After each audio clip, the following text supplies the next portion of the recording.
well, just as long as I get there safe, like I really don't care. Like, Well, that's whatever. what submission is. That's what submission is that you. Down that I think everybody is at some point deserving to receive love and to be even into marriage if they do aspire for marriage. I believe that society shapes how we view things and how we look at things in our life.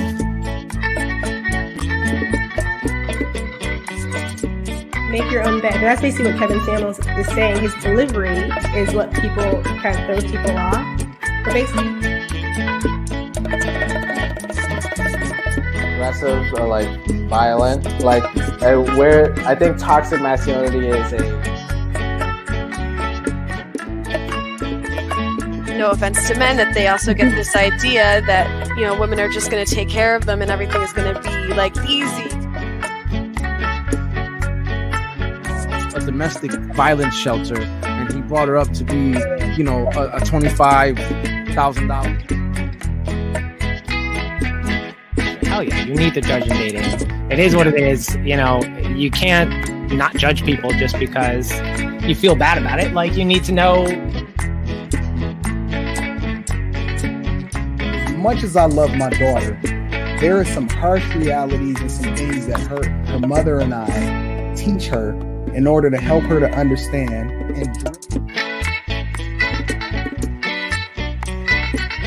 Like, I'm sure everyone knows a woman that, you know, had to have her all the time.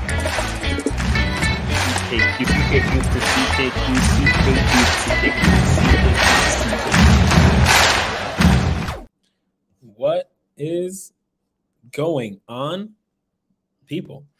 How you doing? My name's Clement. I'm the host of the CKQ podcast show. We go live. We were going live every Tuesday at 8:30 p.m. Eastern. But this is the last show. This is the last live we're going to be doing for quite some time. I can't necessarily say when we'll be back just yet. But if you are tuning in, or if you're going to be listening or be hopping on, you know, feel free to hop on. We're going to do some video reactions. And we're just going to, you know, have a little chat and take it from there. And we have our usuals. We have the doctor. The doctor's muted, though.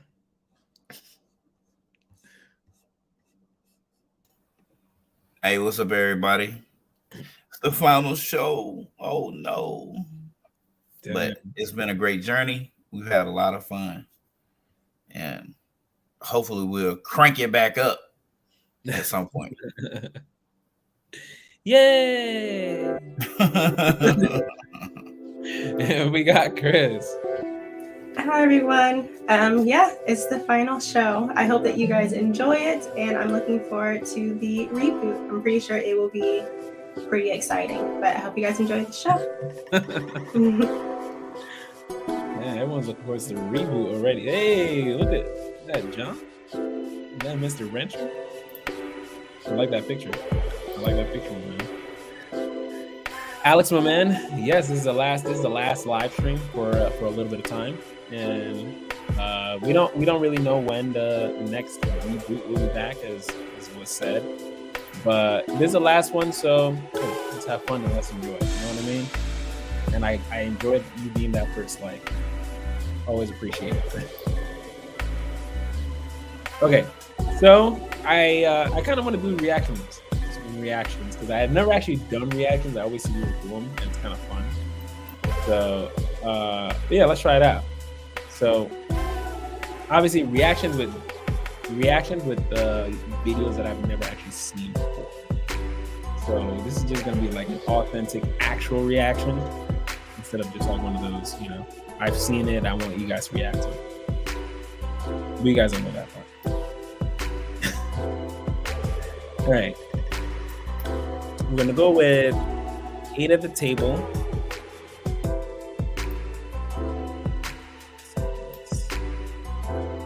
Mute the music. And fair use.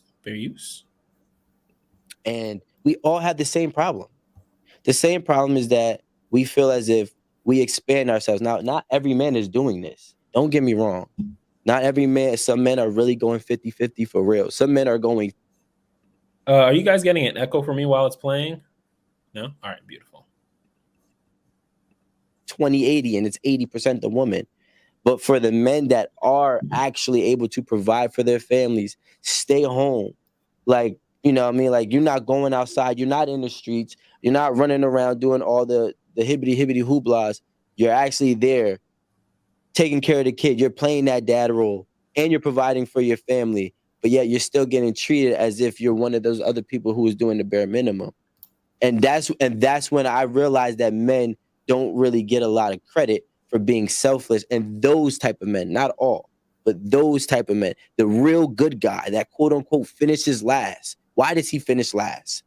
Because he's the only one pouring into stuff and nothing is ever pouring into him. Oh, not using my words. Okay. I see. I didn't know if you said that's that. a very I definitely said that. I'm saying that's a very touchy topic because there are good men that I know in my own personal experience that feel like they're not appreciated enough. And as fathers, how common do you think that is though? Yo, I'm not gonna lie. I think at this point, it's so common. Like, you know what? I feel like in the next 10 years, we're going to really learn. When I say we as a society and civilization is going to really learn what men really go through. And I'm seeing it happen more and more and more. We've always been told we have to suppress ourselves. We have to suppress our feelings. We got to get the job done, even at our own detriment, even at our own self expense in terms of mental health. And now that we're speaking up on it, you know, first of all, we speak on it and it's already getting shunned upon. You know, or you're weak. You know, and men do it to other men. You're weak. You know what I mean? Women do it to men too. You are weak. And the only way that I feel that people want to see men be vulnerable, women specifically want to see men be vulnerable, for them to receive it, is for us to really hit a breaking point. We're being vulnerable and we're telling you that we're going through whatever we're going through 9 times before that 10th time happened and you see that man break down and cry. We done told you. You just didn't want to receive it in that way. The only way that y'all received it was in the way when you saw him tear up, because you never seen him tear up. So now is when you take it as a serious thing. But if he said, yo, listen, I'm going through a lot right now. I just need space. I'm curious what you guys think of that so far.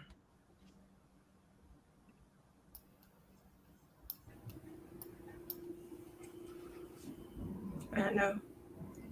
So I can go first. I think what he's saying is unfortunate but true in many cases. And one thing that I think exists that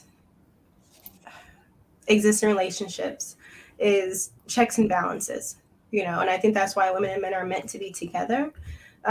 Because in this case, I wouldn't blame what he's talking about on men. I would put that on the women that they're with, because I do think that what he's saying is true. Men are told to work and sacrifice, and even that sacrifice sometimes includes themselves, their mental health, their physical well-being. But the whole point of being in a relationship is that when you are expensing yourselves, the woman by your side is helping you to refuel, which is the point of her being your piece. The point of her creating an environment that's warm and comfortable and peaceful for you, that so you can come home, so that you can come home and feel like you're able to regain the energy that was lost throughout your day. And so you don't have those blow up moments, right? And I think that if you get to a point where your man is feeling that level of stress, it's on you, unless it gets to such an extreme where it's out of your hands. Like, you've tried what you could do, and now at this point he needs like professional help to get through it. But I think for the most part, we kind of know that some women add to the man's stress instead of help him kind of relieve his stress. And that's what I'm referring to, particularly. Okay. Professional stress. I guess you think at some point it will go beyond regular help and he'll need professional help? Just for It can. It depends. So, like, for example, if you had a husband in the military and he's suffering from PTSD, there's probably not much that the wife can do in that situation. So her supporting him is basically making sure that he knows that it's okay, it's not weak for him to go and get help elsewhere because it's just out of her hands. So I think there are circumstances where the wives try, but there's only so much that they can do. Okay. But simply supporting your husband and finding help elsewhere is still being a supportive spouse. Yeah. Okay. I definitely I understand exactly what he's saying. Like sometimes as a guy, what you say you're feeling is never really taken seriously until there's a meltdown, and then it's like, oh wow, like you actually like. I think women only receive men once there's emoting of emotion. Like if you don't emote emotion, then to them it's like you could say you're sad all you want until they see tears. You're not really sad. You could say I'm miserable all you want, but until they see you break down, then you're still fine. And I 100% agree with that. Alex, my man, what's going on?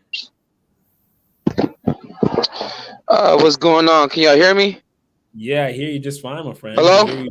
Yep. You hear us? Okay. Nah, what I wanted to say about the video is at the end of the day, no matter how a man explains or elaborates his feelings to a woman, a woman should do her best to understand that, because how many years have women explained their feelings, and us as men, we've gotten it, or some of us haven't. I'm just saying, it shouldn't take a point for a man to get emotional and break down, cry, or even punch a wall, because at the end of the day, nobody knows a limit to a man's emotions. And some, like, as some say, you want to see a man cry, some man cry, they're going to break stuff, and they're going to start hurting. So at the end of the day, listen to what a man got to say and be respectful of it. Just as Alex, let me ask you this. Is there a proper way for a man to show his emotions? Yes, I think so. By not raising your voice, not getting loud, not using profanity, because how many words are there in the English language? And I'm just saying, because me, whenever I get into a confrontation with somebody, I have to learn to lower my voice.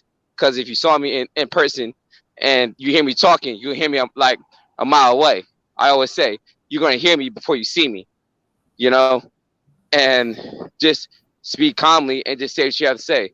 Now, if that person does not understand or is not willing to understand and just only talk to respond, you have to know what to do. Either move away or, just don't deal with it. Because at the end of the day, you can say so much, but it's going to frustrate the person who is talking. Okay.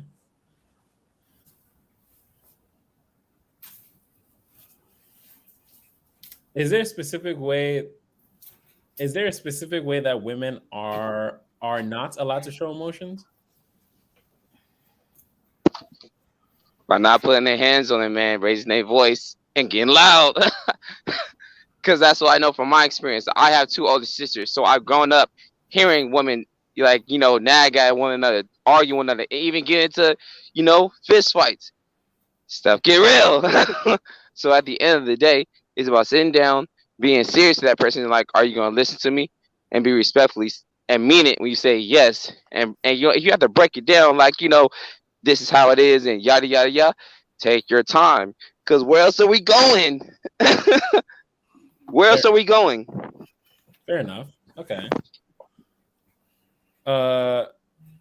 You need a quick minute, John, because we're gonna go back to the stream. No. Yeah. I just got back. We're good. Okay. All right. So we're gonna keep reacting to this video real quick. Okay. Cool. With that. All right. Oops. There we go. Fair use. He's being vulnerable. But then you keep pushing it and pushing it and pushing it. Now this man is crying and he's saying, I don't know what to do. I can't handle it. Do you think, in saying that, do you think that men are communicative enough to actually express that? Because we always hear that men hold things in. Even you say this. Men hold things in. Men hold things in. So are they holding things in?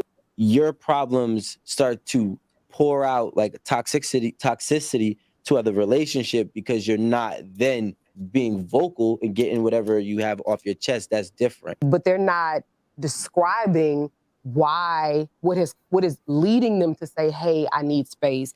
That's the issue. No, but that's the difference. It's not the same thing. What I'm saying is if I say I need space and now you're trying to pull it out of me or you grant me the space, right? In this one, if you grant me the space and now I'm getting space and I'm still acting toxic as hell to everybody, I'm ruining the atmosphere and the peace at the home. I don't condone that.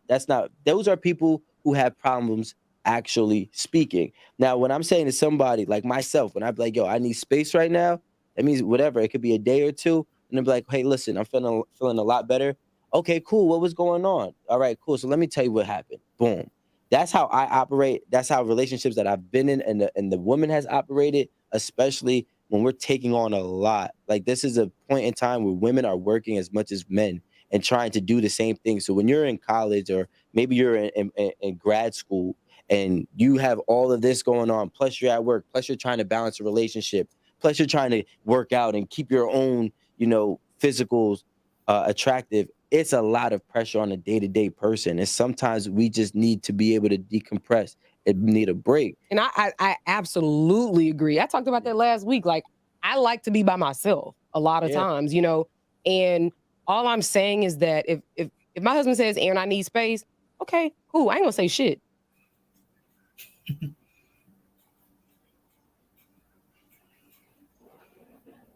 That ended very anticlimactic. I ain't gonna lie to you. I was expecting far more than that. I was expecting more than that. Food Channel. Has Food Channel been here before? Shout out to you, Food Channel, for coming out. I mean, I appreciate you coming out for the last show. Clement, CKQ podcast, be the realist. These are real words, okay? Real words from the Food Channel. John, what do you think? Yeah, I put you on the spot. All right, so the way so it goes back, all of this, everything that we talk about on the channel goes back full circle as to the person you pick. Okay. Like you pick up on this, how y'all communicate and how well it works between you guys when you're dating. Like once you become a husband or a wife, it's kind of like you should have all had this part ironed out. Now, if you're talking about boyfriend and girlfriend and y'all are just dating, then I beg the question, is it that important? Because if you having communication issues with someone at this stage in the game, are they worth keeping around? But isn't communication always going to keep growing throughout the relationship though? Depends on how. The communication style may not work with you. I'll give you an example. She might be that person who wants to move, like want to know right now. She's going to escalate somebody who don't want to talk about it right now. Mm-hmm. And she may feel that internal burning that she wants to know what's wrong with you right now, or can flip it. He could be wanting to know what's wrong right now. And oftentimes that's the case. The man, she wants to get back off a minute and he wants to just know right now so he can fix it. Really? I feel like it's typically the other way around, no? Like women really want to know now and the guys are like, I don't. It's not a big deal. Really? Not all the time, no. No, if I say anything, it's 50-50. It's a 50-50 split on that. It's not one way, because dudes will vocalize what the fuck is wrong. Mm-hmm. Like loud, outside, like, and it may come across bad. Now, I forget what the research says, but some men shut down, but I still think it's 50-50. I don't think it's like, this is what men do. I don't think that's a exclusive man thing. Mm-hmm. You know what I'm saying? So I could be wrong on that, but I don't believe it's an exclusive men thing. I know that men don't always tell you the complete truth and root to what's going on. If they feel you can. Yeah, if they feel like they don't feel like, if they feel they're gonna be judged for it, they're gonna hold it in. Now that's part, but sometimes it's still though the communication, the way y'all two communicate may not jive together. You got to take that into consideration. I mean, when you here's your problem with a lot of bad marriages is that y'all should have broke up as girlfriend and boyfriend. But you was treating this girlfriend and boyfriend like this was your forever. Do you don't think you don't supposed to marry and be with forever? You don't think people can learn to be with each other though? When you say learn to be with each other, yeah, like I mean, if both people are willing to put their egos to the side and actually try to work, because I like to think that that's how prior relationships actually worked. Like with those 60-year marriages, like those aren't people that like, oh, I just love this person right off the bat. They probably got on each other's nerves for a bit of time, and then they learn to work well with each other. Probably some of the most stable relationships, they argued probably a lot in the beginning. But then there's also, we have to be mindful, because what you're saying is not wrong, but you just have to be mindful of who you say it to. Okay. And what is so I'm going to go ahead and define what it shouldn't be. If you have to completely fucking reinvent yourself to be with this person, you with the wrong fucking person. Fair enough. That makes sense. Because there's compromising, and then there's compromising who you are as a person. Yeah. When you have to compromise who you are as a person, because if there's a list, then what the fuck do they like about you? Yeah. Well, if he would stop doing this, stop doing that, stop doing this, stop doing that, stop doing this, I'll marry him tomorrow. Bitch, find somebody else. I'm not finna do all that. Or just find someone else at that point. Yeah, because like half of this shit is my coping. Like I hear women say, you know, John, I could never date you because you smoke. That's the most stupid shit I've ever heard in my life. I'm off rip. I'm just telling you, this is the dumbest reason not to date somebody ever. Ever. Like fucking ever. Yeah. This nigga smoke a fucking cigarette, ain't got shit to do with you. And that's what you got now basing this on. You go with a drug dealer over the guy that just smokes a cigarette. Right. You don't know shit else about this nigga. Yeah. And you're not even willing to know this nigga.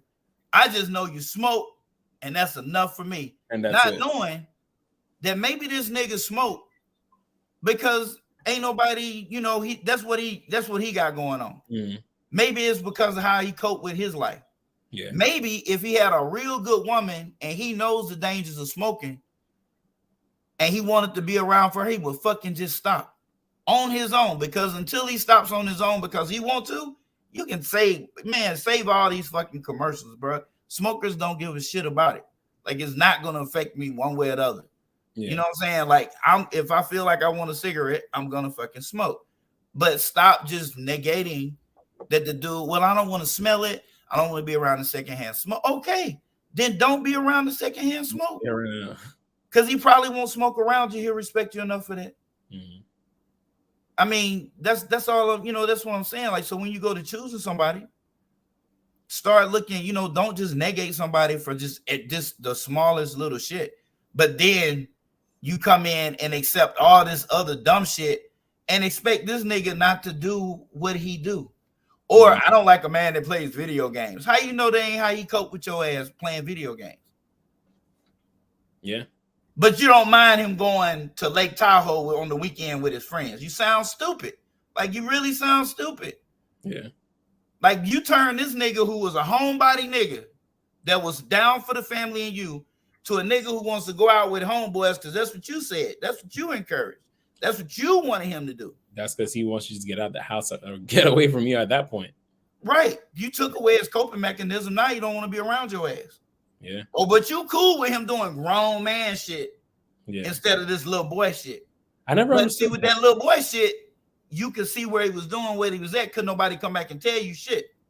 I never understood that whole like why someone. Oh, first of all, Unique, how you doing? Welcome to last. Say 6. Hey, No, hey. sis, like short for sister. Oh, sis. I was like 6. Is that like a what up, young blood kind of thing? Like, how you doing, Unique? I'm good. How you doing? How y'all doing? Fan flippin-tastic. I just came from vacation, so I am lovely. You living the life. Yeah. It went by too quick, didn't it? Yes, it did. Yeah. Like the weekend, it always goes by too quick. Oh my goodness. How was it? It was wonderful. Like I got to just see Arizona, took some videos of it and everything. Arizona. And I had to chill with my brother, man, and his kids. It was nice. I didn't get to go to no strip club for the first time. I was supposed to go. They said they wanted to go to the strip club. I was like, hey, I ain't never been. I'll go with y'all. And they was like, nah, forget it. Wow. But other than that, he had fun. The mission was to put my brother in some more good spirits and hopeful mood and let him know that, he do have friends out there that still and people still family that still love him. Yeah, people still that was the whole goal. It was a vacation, but we made sure he had a good time for his birthday. That's but good. Thanks. That's awesome. I'm glad to hear that. I'm happy for that. Happy for you. All right, we're gonna hop on to another reaction. Since we got a little bit more of you guys on here, we're gonna go to a better one. Hopefully, this is gonna be a better one because I don't really know. So we're all learning as we go. Building as we fly, as they say. Are women more selfish than men? Another 8 at the table. This looks like actually the same episode. So let's check it out. Let's see. I have a question. No, but Rico, is it selfless? Or are you doing it like to get some on the back end? No. The thing. Well, the question was the most selfless thing your person has done for you. Yeah. So you know what I'm saying, and it's a prerequisite in any relationship I'm in. You know what I'm saying? When push comes to shove, you gotta be able to go all the way to a hundo. You hear me? So like there was a point in time, like I'm about to give you an example. There's a point. I hate you. What is that? There was a point in time, and I had recently got kicked out of college, and I was like, "Yo, I'm not gonna be in the streets. I'm gonna just get 2 jobs and just try to work and be an honest man." Right? And I was dating a girl at that time, and I was like, "But I don't got a car and I don't got bread. So what are we gonna do?" So I got the job. I got both these jobs, and she would drive 30 minutes to pick me up to bring me to work before she went to work, change her work schedule so she wasn't going to be late anymore. And that was our routine. So every single morning she would drive out of her way to pick me up, then to drop me off work, then to go to work, change her schedule so then she could pick me back up off work to bring me back home. That's selfless right there. Dang. And you know what I'm saying? And that's when I was like, damn, she deserves the world. Can I ask a question? Don't ask no crazy question, man. No, I just want to know how old was she? You know what I'm saying? We was like 22. You know what I'm saying? 21. Okay. 21. And are you guys still together? Yeah. Huh? Are you guys still together now? Oh, nah. That's like it couldn't work because, like, when I started getting popping, she started getting jealous. And because that's the problem. But she's when so somebody, selfless. but that's the issue. She deserves the world. But that's the issue. The world. Deserve and entitled is different. So when you start feeling like somebody's indebted to you for the services that you did to them, you start acting differently rather than just waiting for your blessing to come. You're trying to force your blessing to be now. And then she missed out on that, you know what I'm saying? That she on the sidelines. But there's a couple other stories that I had that, the most selfish, the other flip end was the most selfish thing that I did was I had a great relationship and it was my first year coming into money. And prior to this, I had not have been ever financially stable in my life. So I actually started traveling, and it got to a point where I knew that my traveling was really affecting her. She was uncomfortable with it. I was going overseas and I was just bouncing from state to state to state. And, she kind of took the back burner in the relationship for me to experience life. And she actually really, she dealt with that for a good 6 to 7 months. You know, and I really admire her to this day for that, because that was a selfless thing to be like, hey, look, this is somebody who came from nothing. Now he has enough to really experience life. Instead of me trying to monitor and stop him, let me allow him to enjoy his life. But then I just took it overboard, and you know, I had caused too much damage to it for it to be rekindled by the time I was done. But I don't regret it, because that made me who I am today. No, it didn't. Oh my god. Yeah. Mandem's a clown. Thoughts. The food channel. We got the food channel up here. Food channel up here looking like Simon. I don't know. Yeah. No, I had to switch up the place, man. Hey, I gotta check that out. I haven't seen that channel. Big up, Clement. Big up to the panel, because I got a couple of questions for you, bro. For who? For you. Me? What do you mean last show? What's that all about? Yeah, this is a last live stream for That's what I'm talking about. What? Yeah, do you not see the title? I know, yeah, but why? I swear I was rubbing my eyes. I was like, I had to put my glasses on. I was like, what? Yeah. I got some things got to do. So, you know, this is gonna be the last live stream for a little bit of time, and you know, at some point in the future, we might come back. But as for right now, we got to take a little hiatus. I appreciate that, bro. Yeah, I appreciate you guys for coming up here, man. You're welcome over at the food channel at any point. You know what I'm saying? If you want to have a little intermission or something. Yeah, I don't know. I mean, I'll hop on some streams if I have a chance, you know, here and there.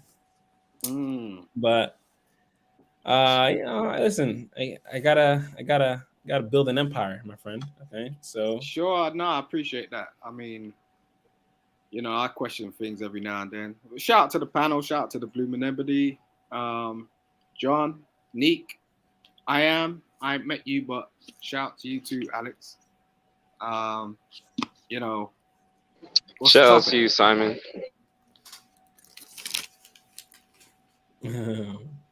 What's the topic? Oh no, we're just doing some video reactions, really. Are women more selfish than men?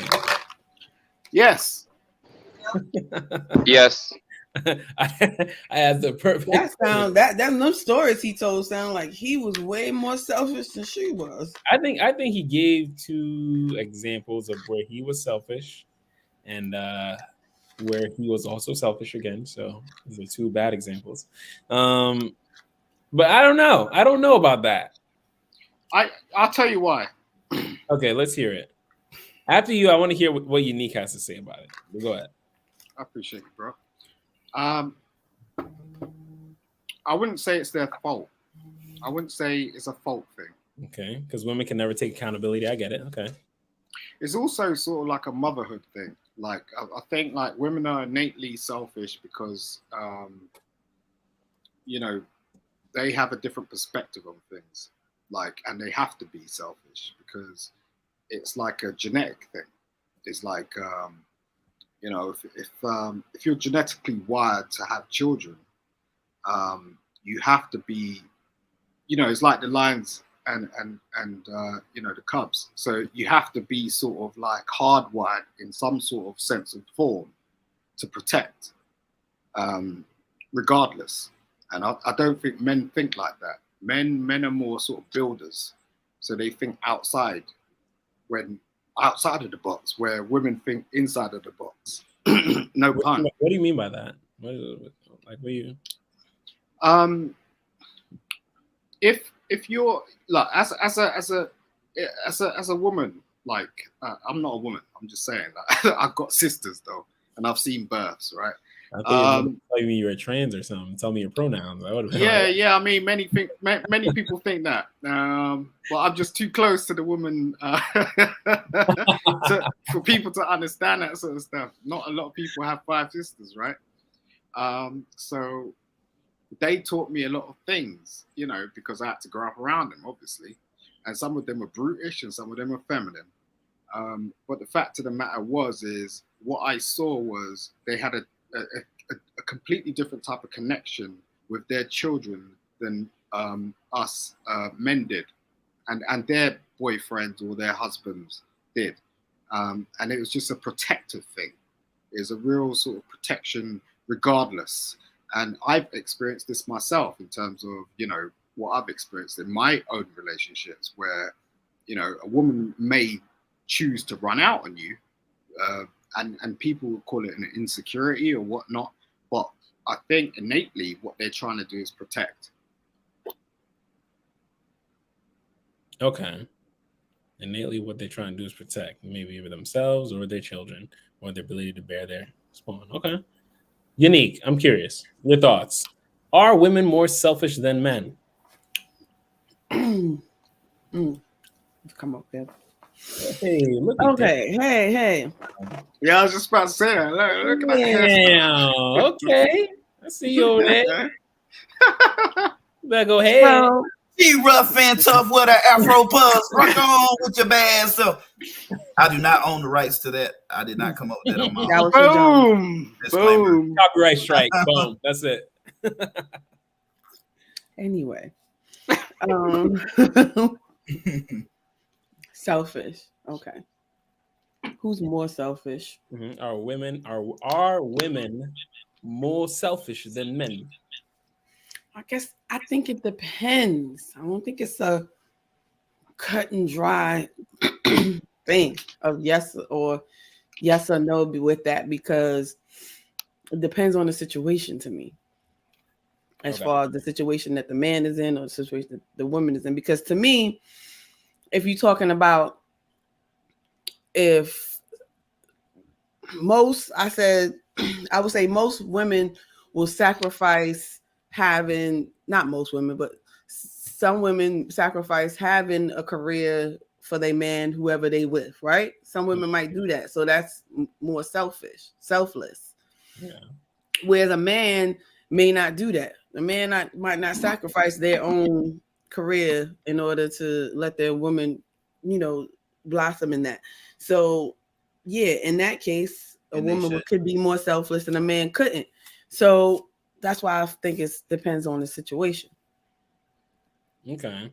See, I totally disagree with that. I'm sorry, Nick. I love you, but I totally disagree with that. I mean, it's not a situational thing. It's an innate thing. It's like, I mean, you're born with privileges. Men are not. Like, so you may not see things in the same way. And therefore, what happens is you cross boundaries. But as I said, it's not necessarily the fault of the woman. But there is a thing where, because as men, we don't have those types of privileges, women are more likely to cross those boundaries without even understanding that they're crossing those boundaries. And the problem is when they get with a man, and I don't like to bring up the word SIMP, but when they get with a man like that, they get the whole ground, and it's like a free fall candy shop. And what happens is they see the world like that, when all it is you and that man within four walls. But the man allows you to do that sort of stuff, so you feel like you can treat the rest of the world like that. And then the conversation goes out, and the communication goes out amongst yourself and your friends, and it becomes a community of problems, and that becomes an issue, a real issue. But women's in nature, like you said, women's nature thing, to me, should make a woman more selfless than selfish, because they sacrifice their comfort, their joy, or whoever for their child, or if it's somebody, you know, their man that they really. Is it most of the time going to be? This is actually a question that can be answered, and it's not based on opinion. Like, there's an answer to this question. I know what it is. I'm just letting y'all talk. Okay. So first of all, shout out to LJZ Rect for pointing out the clear copyright strike that John decided to throw into our stream. Thank you. Copyright strike? No, I'm playing. Oh. For his beautiful singing. Or rapping. It was rapping. Yeah. Yeah.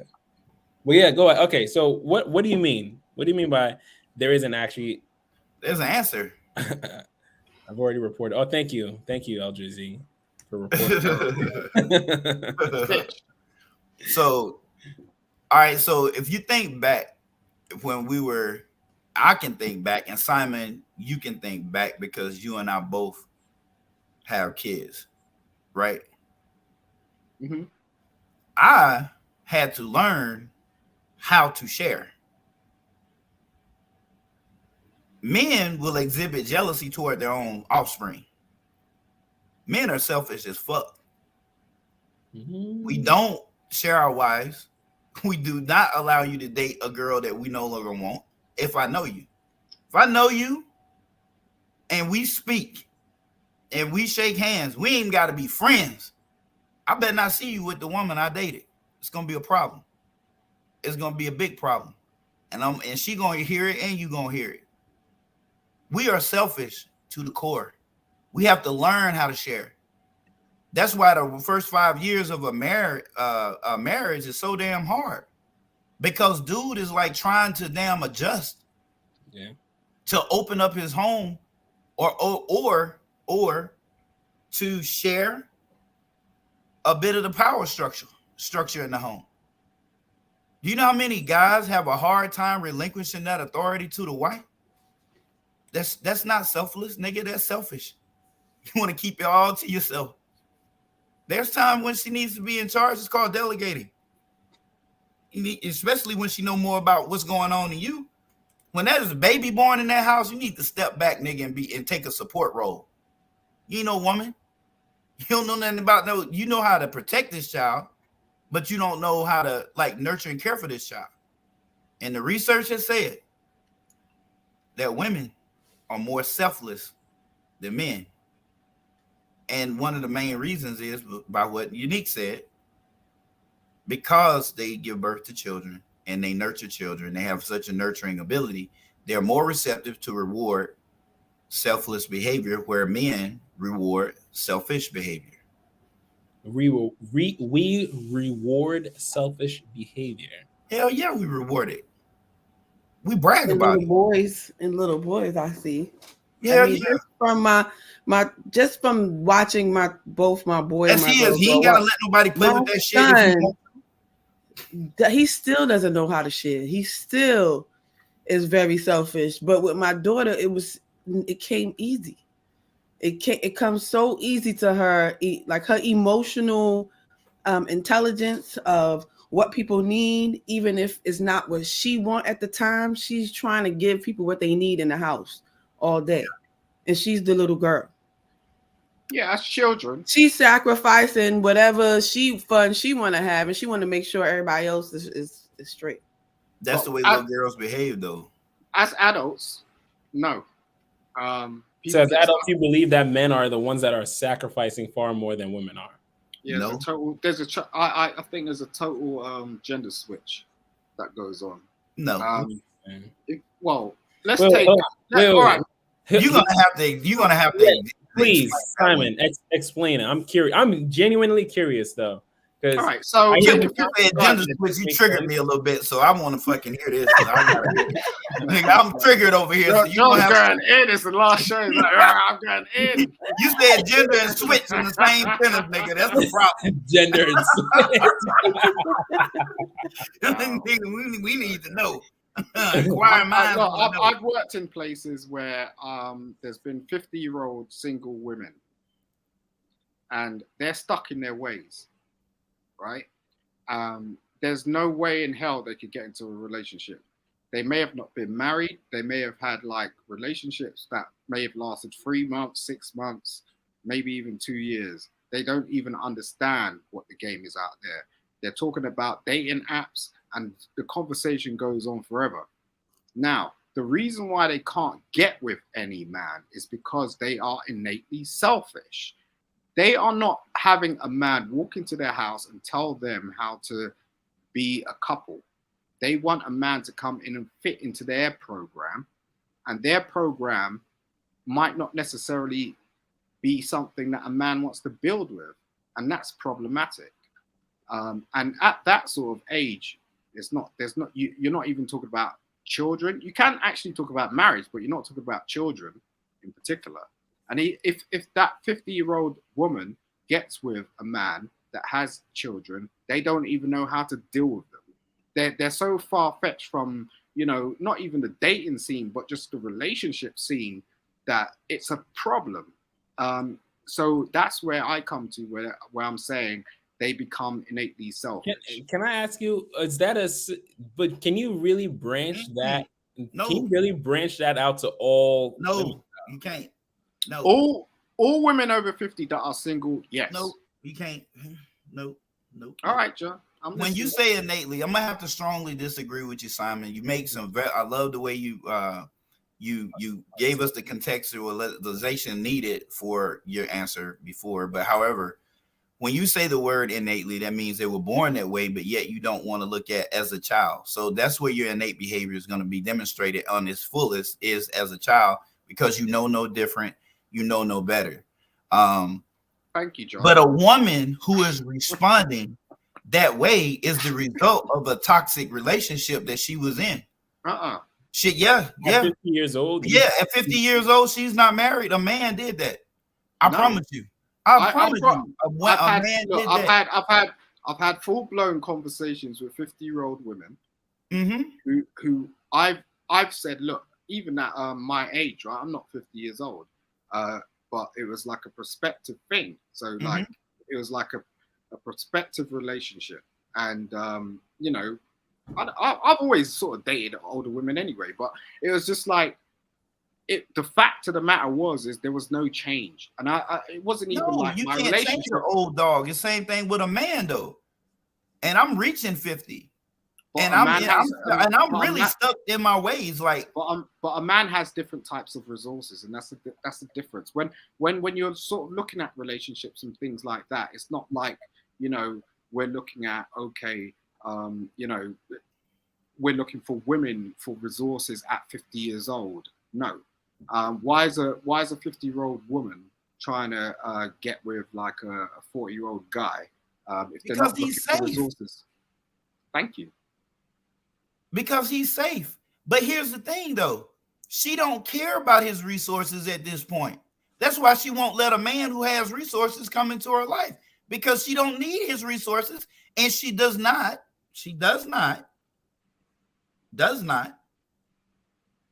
want him to have the power over her at all, because that is a classic aversive reaction to something that has happened. That's all trauma is. She's not going to come out and admit to you. Do you really think that people say, you know what, that's that trauma I went through, the reason I'm acting like this? No, that's why they pay people like me to talk to them, because they don't realize it's the damn trauma that's causing them to make these decisions. Women have to learn to share. They have these two bumps on their chest that are functional, and they produce milk because they have the ability to have a baby. So they're not going to be able to be selfish and keep a damn baby. Now you can find on the very outskirts, on the very ends of what is considered to be the standard, an anomaly of a woman who just despises a baby and wants to kill it and everything else. Don't want nothing to do with it. Got it. But when you look at the group of women as a whole, the bell curve, they value having a child, and they will run anything and everything away from that child, which is also selflessness. A man will get that damn baby, get that mug back to their mama, and be like, fuck this, is cramping my style. I can't do it. I'm ready to date again. I can't get no booty around this little mug. I can stay up all night, eat too damn much. All these things, right? And if you even looked at a dynamic, if you remove away from the modern woman and you look back at the women of history, women have always been selfless. They would give up their career dreams. They would do all these things for their family. They would relinquish the authority in the house. They would do this. They would. I'll come back to you on that one. Over 50? No, she ain't trying to hear none of that shit. She's too old. That woman wants to do what the fuck she want to do. She ain't finna let no man come and tell her what she can wear, what she can't wear. She done went. That's what Kevin Samuels meant when she stayed single too long. And it can happen to a man too. You stay single so long where you just don't want to be with nobody. And you don't care what nobody think is either going to be your way or no way at all. And what's sad is the man has always felt like it should be no way, his way, or it's not going to be a way at all. Because at no point in the relationship or in our life, in the things that we do, where we just really have to learn how to share. Like we have to learn how to share money. We have to learn how to share. You can teach somebody how to share money. You can raise a little boy to be not selfish in that regard. But when it comes to their emotions, men keep that shit. Like we don't really share. We don't really ever open up to a woman for real. We really don't. Like we just don't tell her, let her in. It takes a long time before we learn how to share our emotions with a woman. Why? Because that's a sign of weakness. And we don't want to be seen as being weak. But a woman, she'll share this shit with you. Break down and crying, I can't take it no more. Hopper, why is you beating me like this? I mean, that's the way it is. I agree that I think that real quick, Simon, real quick. Sorry, real quick. Alex, what do you want to say to this man? And then I got a lot to say, but I'm gonna try and make it short. First, I'm gonna say about the video. One thing I noticed what homie said about the girl who changed her hours to pick him up and drop him off. That was a choice she made to do on herself. Whether how good looking he was, how tall, whatever, she made a choice to do that. You know, so yes, some people can say that's selfless and everything, but that was a choice. And her staying in a relationship with a guy while he flew to different cities and states, she could have left. Because I'll tell you right now, what do I look like as a man being in a relationship with a woman, going to different states, knowing other men gonna want to be with her? Let's keep it a buck. And yeah, some women are territorial. I understand that. Men are territorial as well. So you have to understand the person you're with and say, hey, you gonna stick by me while I get ran through, or I ran these girls through, or and you gotta know, like, with the person you're gonna be with who's going to travel, are they gonna be the ones to be disciplined to say, nah, I'm good, I got a girl back home, and vice versa. Now, when it comes to the whole thing about being selfish, me personally, this is my opinion, and off of all I hear from John, Simon, Knight, and everybody, how everybody doing, y'all good. I believe women are selfish. And this is off of my anecdotal experience and from what I see and I hear. But at the end of the day, if you are a person that wants to share and be better at sharing, you have to learn and you have to train yourself. And I'll say for me, for a person who doesn't have that much experience of being in relationships and has been single like since the beginning of time, I know I'll have to be used. If I get with a girl and she feeling me, I'm going to have to use of sharing my space, my time, my energy with this person. This thing is going to be a tough role. So it's like, what are we doing? And if I'm really wanting to stick with this girl, she a baddie, she a 10, am I really willing to stick and work with that person? And knowing and having her know me and me being an introvert and her being an extrovert or whatever it is. And it's at the end of the day, if you're willing to love the person to go through the mud, the ups and downs, and through the arguments, and willing to go to therapy, because some men don't believe in therapy, some women don't want to work it out. So it's like, what are we talking about? At the end of the day, let me say this real quickly: the best and most loving relationship I've seen, whether it's real life or anime, is Naruto and Hinata. This girl loved him since she was a child. Now we talk about women are so intelligent. That is an intelligent woman. As all the crazy stuff we saw Naruto Uzumaki do, she was willing to go through the mud to do. She was willing to wait. I gotta stop you real quick. I know. Yeah, but real quickly, I'm gonna end it. I'm a fellow anime lover. I cannot allow Here we go. Anime into this and say this is how women should act. That's cartoons. No, that's not what I'm saying. That's not what I'm saying. Hold on. I know that's not what I'm trying to say. But what I'm saying is you gotta find a woman that's willing to work with you and not saying get on your program, but y'all be on the same program to achieve the same goal. And if it's marriage, be about marriage. If it's about children, be about children, and try to understand one another. A woman needs to see that there is a good program to get on, and not a lot of men nowadays have good programs to get on. Not a lot of men nowadays have a program. I hear you. I hear you when it comes to that.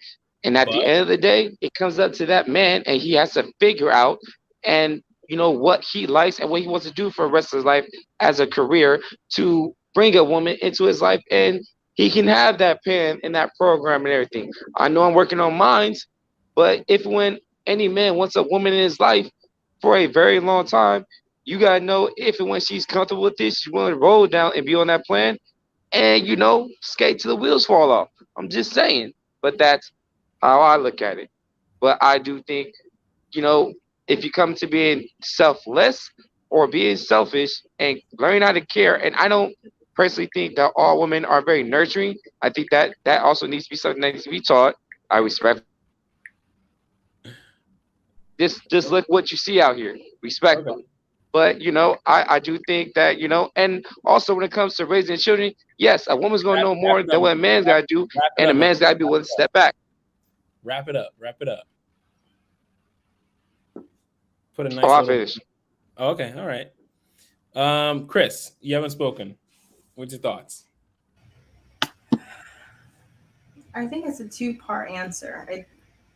I think it's tough to answer because it depends on what we mean by selfish, like in what activities, what capacity, what's the relationship, is it like in general? But I would say sacrifices in the relationship. Okay. So, all right. Sorry.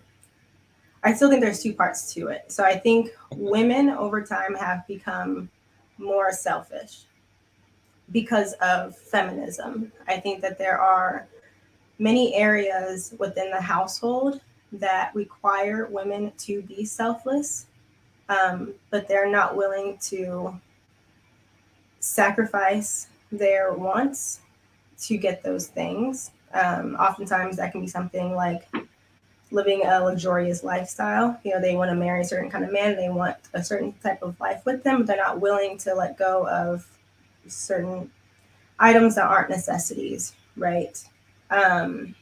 So I do think that plays a role in it. So I would say the modern woman, if we're comparing her to the woman from before 1970, I would say she's significantly more selfish. In terms of relationships between men and women, I typically describe men as being selfless servants, and I describe women as being selfish servants. And the reason for that is because women, we kind of maintain our role in a relationship so that we can have survival, so we can get something back from the man. And so I think our main motivation for doing a lot of the things that we do in a relationship is to get something back, whereas a man will literally kill himself for his family. But do I think that either one is wrong? No. I think that the men benefit a great deal when a woman understands that she has needs, but his needs have to be met sometimes first in order for her to get the things that she needs out of him.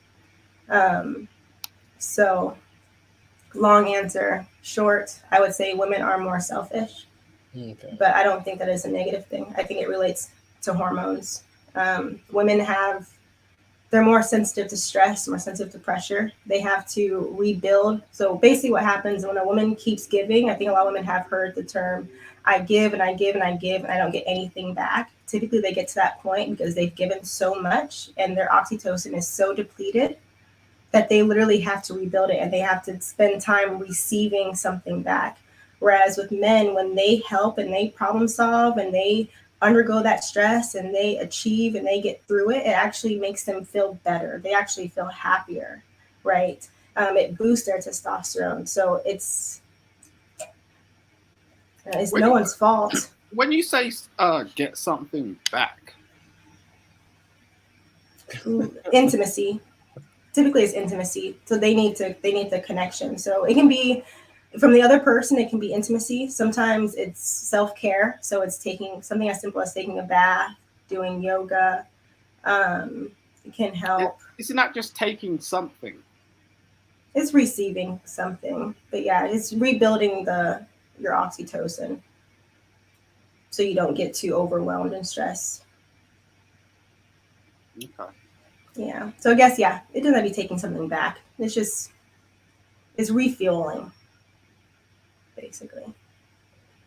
Okay. Let's hop right back into that. You got, because I know John and Simon are gonna hop back into it real quick, but I want to go back and watch a little bit more of the video before that happens. So, fair use.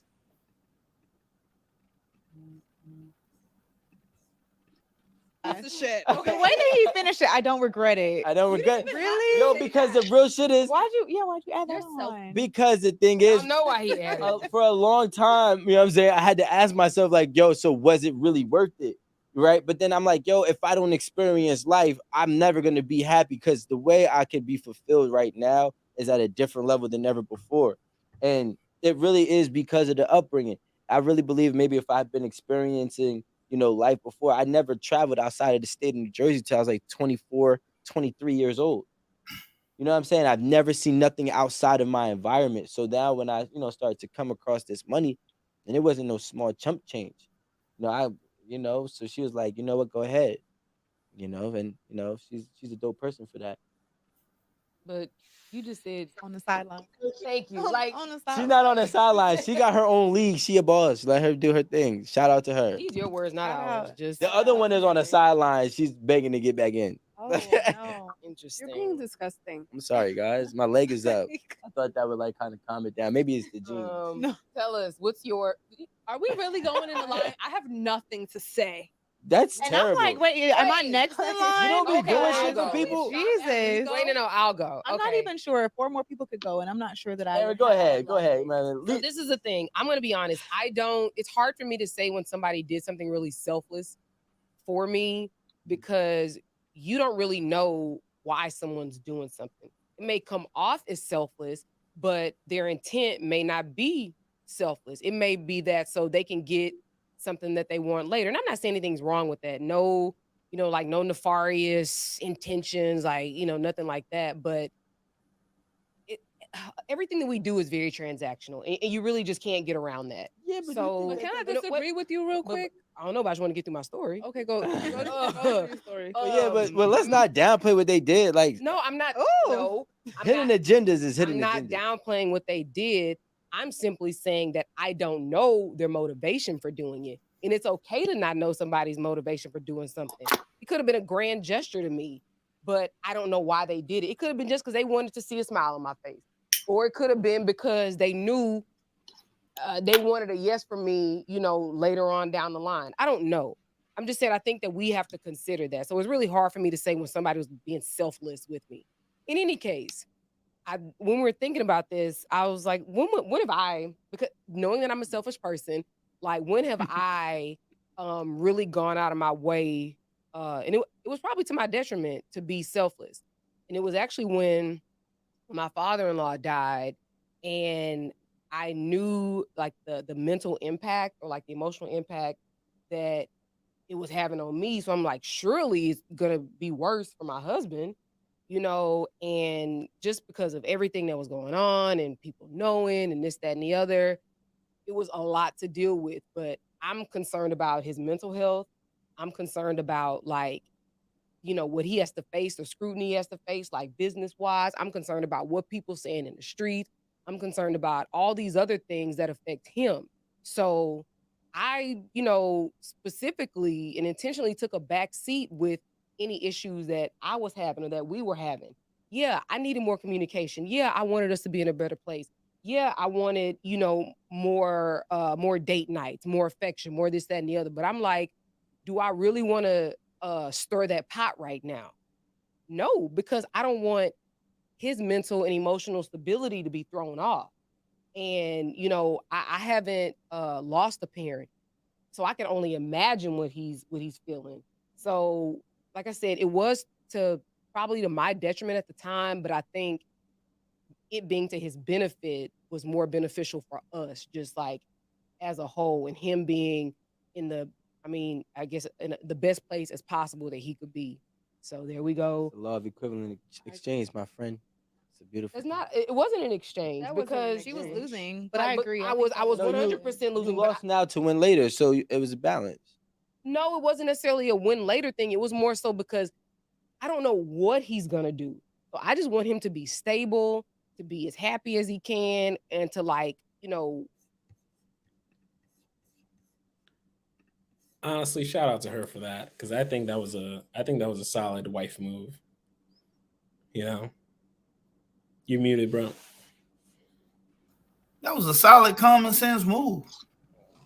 Like I just lost my fucking parent, bro. I snapped Common sense ain't so common, ass. my friend. You know Got that. on me about that. I'll divorce you that day. Like, you know that common sense on, ain't man. so common. Like, there's a lot of people that will still try to make that situation about themselves. And they'd be single. Yeah. You could just hear Because I'm like, this motherfucker is just crazy. Like, who the fuck does that? Yeah. Like, you gonna tell me some shit we got going on? I just lost my parent, nigga. This ain't my homeboy, nigga. This is my parent. Yeah. I lost one of my parents, and you telling me about more communication? I'll tell you what, go talk to your fucking lawyer. How about that for some communication? I don't want you no more. You retarded.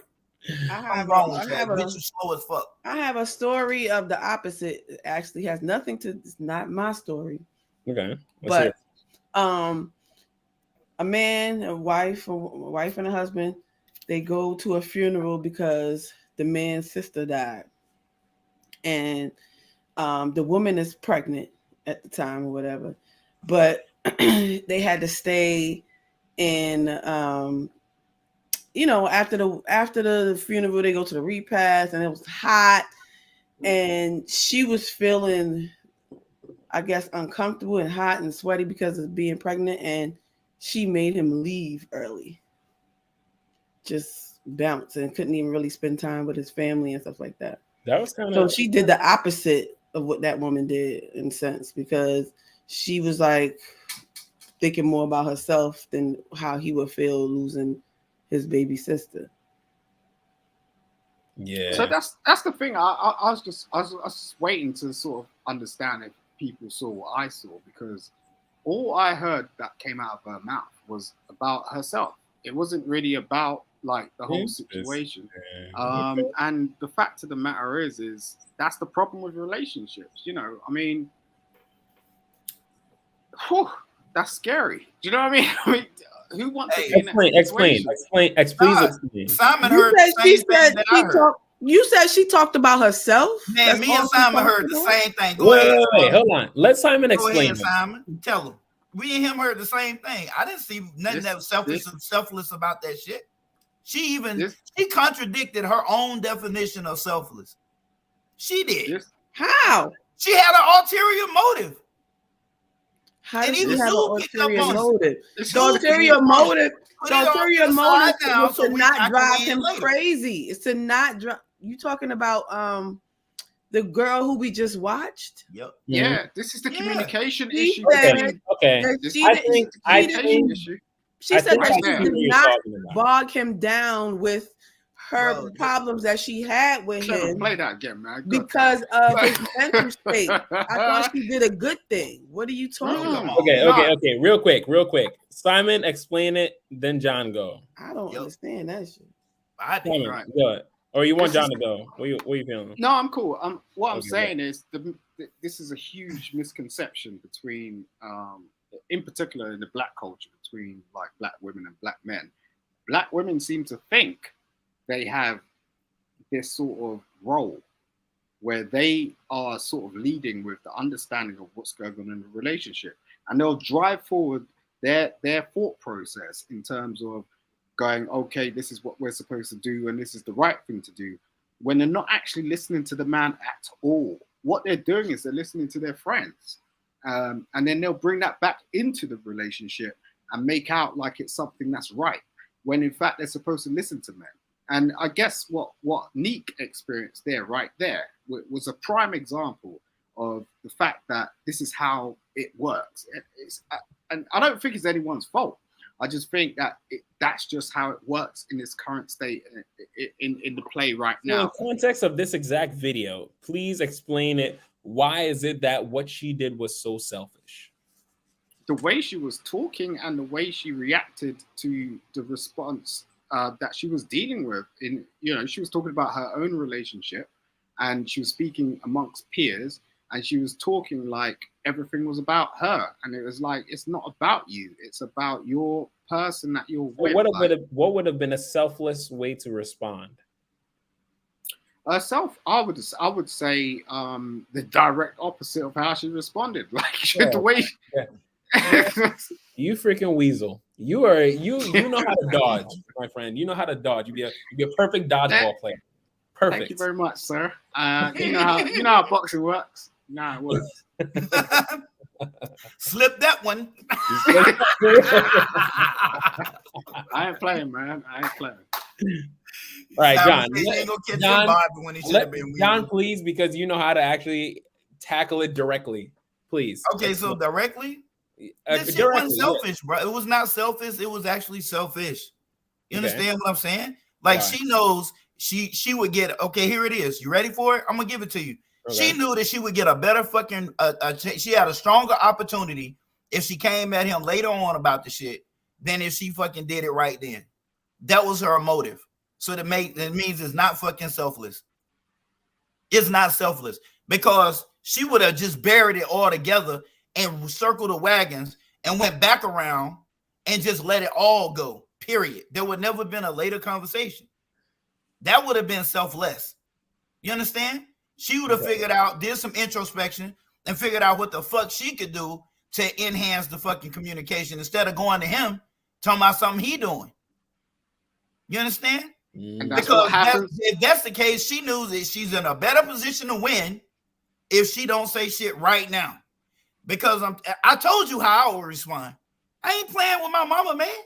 My dad, my biological dad died, and I love my stepdaddy like that was him. But my mama is her. She is her. And you would get left. You bring up some bullshit, and my mom just passed, nigga. I ain't got nothing for you. Okay, well, then she did the right thing then. It ain't about what she did. It's the motive behind it. That's what motive? She didn't have a motive. She just said her motive was his mind state. The motive was to win. Like, listen, man. Her motive was his mind state. That's what I heard. If a dude come up and he get his pretty girl $100 because she's starving, right? Is that selfless? The answer that she just said. I'm trying to give you. Can you answer that question? Not saying something about some bullshit because your mother died. Because I'm worried about your mind state. Is selfish? It's not selfless. I'm worried about your mind state. What about your mental health? How? Wait. It is not selfless. She's not worried about her own mind state, though. She's worried about her. She's worried about winning later. That's her partner's mind state. His mind state. No, you listen at what's going on right now, which is why I'm fixing to give you this analogy. If a nigga give a girl that says, I'm starving, I hadn't eaten in 2 or 3 days, $100, people will say, oh my God, that was such an act of kindness. Not if this nigga ain't trying to fuck her for $100 later. Well, that's just motives. It depends on what motive. Okay, then that removes the selfless, and you only thinking about you and how I didn't see her. I didn't see a bad motive from her. That's what. Just like these YouTubers who give out money in front of everybody and put it on fucking TV. Bro, selfless is do that shit and ain't got no cameras going. I got more respect for you. But if I give you $500 and I get 100,000 fucking subscribers, that tells me that shit is between $6,000 and $8,000 a month that I don't have to do shit for but post videos. So you really think I'm gonna put value because you gave a homeless man $500, nigga? He just gave you 8,000. He just gave you 8,000. You ain't doing that shit because you goddamn doing it. You doing it because you want fucking views. You doing it because you want subscribers. That's why you're doing it. So that's not selfless. That is selfish. You're the one. The selfishness is defined by the person who benefits the most out of the transaction. And for her, she's going to benefit because later on, when she come back to this motherfucker, he will be in a better place so she can win. And we don't know how the dynamic is set up in a house. We don't know. We can only speculate.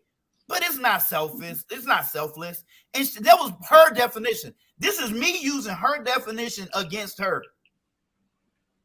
That's what she said. She said she don't know the motive behind what people do. Well, we know what her motive was. She did not hide it. She said she was gonna wait. When you wait, that means something is gonna come on. It's just not gonna come on now. She used the word wait. John. Now, if she would have said, I just gave up on the problems that I had with him and would go back and revamp myself, now it's selfless. Now that's selfless because the only person that's going to benefit then is him. Mm-hmm. Purely. That's it. But now she's going to benefit. It's not selfless no more. It's only about how she felt, what she going through, what she doing, what she got going on. I get that. I'm tactically doing this at a different time. That's it. That's not a selfless act, nigga. That's just tactician. She's a tactician. She's meeting his needs now so he can meet her needs later. Exactly. Which makes it back Deferral. to a transactional relationship. You give me this, I'll give you this, and I get this in return. Let's see what else she's gonna throw on top of this. I'm curious on how far this rabbit hole will go. Can I say one more thing, Clement, before you? Oh, sorry, you already started. No, go I ahead. just want to say, no, right? I'll say it for after. No. Wow, did he? Okay, that was impressive. Go? No, it did. That was impressive. No, we want to know. We want Go to ahead. know. Go ahead, Chris. So, I want to go. Can I say it for after? Dang, I wish I had. So I was just gonna say. No, so bad. So basically, I just wanted to ask: was it the wrong thing to do for her to say, okay, this isn't? I do want to bring this up, but not right now. So I'm gonna give him what he needs now, and then defer my needs till later. It's the thing about like what she said, like what you just said. I'm gonna give him his needs now. When so that I can guarantee mine later. Put his needs first. Prioritize his needs over mine. Oh, I agree. I think that's still. I mean, it's a strategically selfish move. But in the end, both people win in that situation. He wins first, so that she gets to win later. Mutual benefits. It's mutual benefit. So yes, it's not selfless. It's not selfless. But it's not necessarily selfish either. But it's not necessarily harmful. It's not. Yeah, it's not the most harmful, selfish. Yeah, none of it's harmful. That's the good thing about it. Yeah. So it's the way. That's how relationships work. It's like. It's not supposed to be harmful. I don't think she's trying to be harmful, but it's just someone's going to be harmed like at the end of the road, and it's probably going to be the man. Let's see. Get through the mud. I don't know how long he's going to grieve. I don't know how long, business is going to be whatever it is, So, and it was very public. And I think that is what made it worse. And I was just so concerned about, how it affected him. So there we go. I'm selfless. For a time frame, I'm selfless. Two examples of selfless and selfishness from Rico and Aaron here, my lovely castmates, was enough. I think that I feel like that is truly enough for the episode. One now. All right, wait, Nicole has one. No. You do. She don't want to be alone. She's like, I don't want to be the only one who doesn't have. Maybe I will inspire you. Maybe. Well, Amanda's actually selfish, but go ahead. So, as you were speaking, you mentioned like the loss of an in-law. Like, okay, wait, I remember something that was very selfless. So the most selfless thing that has happened to me, from a partner, I guess we'll speak about relationships. A partner was I had my daughter in 2017, and in March of 2017. In April of 2017, we found out my mom had stage 3 esophageal cancer, which is like super rare, especially for Black women. It's usually like a disease that affects white men who are like heavy smokers, drinkers. So we didn't know how we were going to get through that. My mom at the time had moved from her house in south of Atlanta, Riverdale, guys, not Atlanta. But she'd moved from there and she was living in Sandy Springs. And we were living in Lilburn, which is a part of Gwinnett. If you're familiar, then you understand. So it was like a long commute between those places, like 40 minutes. And we didn't know what to do. And I do have siblings, but my siblings did not necessarily step up. And my partner at the time was like, you know, your mom can come live here. We had a huge townhouse. She came, we went through treatment. She was really sick, y'all, very, very sick. We went through treatments. I have a newborn at the time. And he was stepping, he worked like overnight, weekends. It was kind of crazy, like the industry he was in, but he was getting up at like 1 a.m. instead of 3 to go to work, to change the diaper, to give the milk, whatever, and make sure that I took care of my mom. And it was very selfless. It made me realize just how much he cared about not only myself and our daughter, but also my mother. So yeah, super appreciative, definitely, for that. And I will be forever. On the flip side, this is interesting. On the flip side, to bring What do you do? Exactly. How did I know? Exactly. Yeah, this is some bullshit. Go ahead, because I'm about to start firing shit up. I'm not Almost taking anything away from that because Yeah, that's it was amazing. Yeah, it was a great gesture because, like, no one, like I said, my siblings, no one was like, you can come here and I'll feed you through a tube and like give you medicine, like take you to radiation every other day and chemo, you know, every week. Like, no one did that. He even took her to treatments before. It was amazing. On the flip side, the question of what's the most like selfish thing I've done, I completely uprooted my family from that same home, and we went out on our own, my mom and my daughter, and we are doing very well. At the end of the day, things don't always align like you think they're going to, and as I mentioned earlier, sometimes that line between being selfish and selfless, you have to make the decision for what's best for you and the majority of people around you, and so that was my most selfish decision, you know, by far. Yo, anything, Rico? a lot. Of course, a lot. Yo, because like, you know, what I realized, ladies, is like, I realized that like the fact that, you know, y'all had a hard time really thinking about a time a man has been selfless to you is wild to me. Like in my brain, right? Can I answer, Jack? Not yet. Give me like. Let me know when I can. Okay. I'm gonna go like this. Men are we come out the womb and we enter this world, and the world has said you need to be selfless if you want to be considered a man, right? And no, you need to understand that that's regular.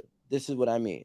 A man has to go to work and has to pay all these bills. That's already selfless in itself, especially depending on what type of, you know, take as much notes as you can.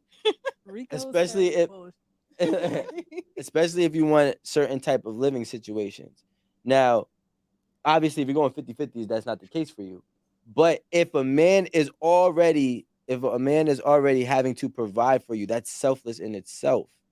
He's already extending himself. And I think that we got to start to understand that money does not just come from thin air. Money comes from hours of sacrifice. So if a man is paying that bill in that house and he has to work 40 hours a week, he has to spend 160 hours a month of his time sacrificing it to provide for you. He is automatically, innately selfless from the get-go. And if I have to change my schedule to make sure I can still be a dad at that, because a lot of men can't be dads and be providers at the same time. And he's changing his schedule so he can be a dad in the daytime, work overnight, and be a provider at the nighttime. That is crazy amount of selflessness right there. I'm gonna go ahead and look. And shout out to you, my brothers. But Who did honey, he didn't. That was his schedule already. what if you living by yourself and you have to?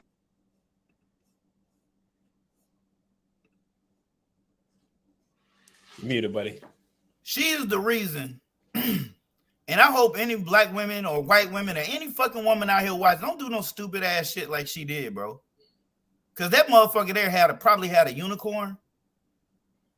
What, her? Hell yeah. Uprooting her family after he just took care of the Yeah, what the fuck you mean uprooting your family? They ain't your fucking family. You trying to establish something with him. They come second, bro. Yeah. Yep. I'm confused. Clement, I think you. So okay, I have to make sure. Okay. Did she leave him when she said she uprooted her family? Did she She leave left him. him? Yeah, she left him. That's left not. Boom. Hell no. She left him. Like that's some retarded ass shit. She left him. And unless this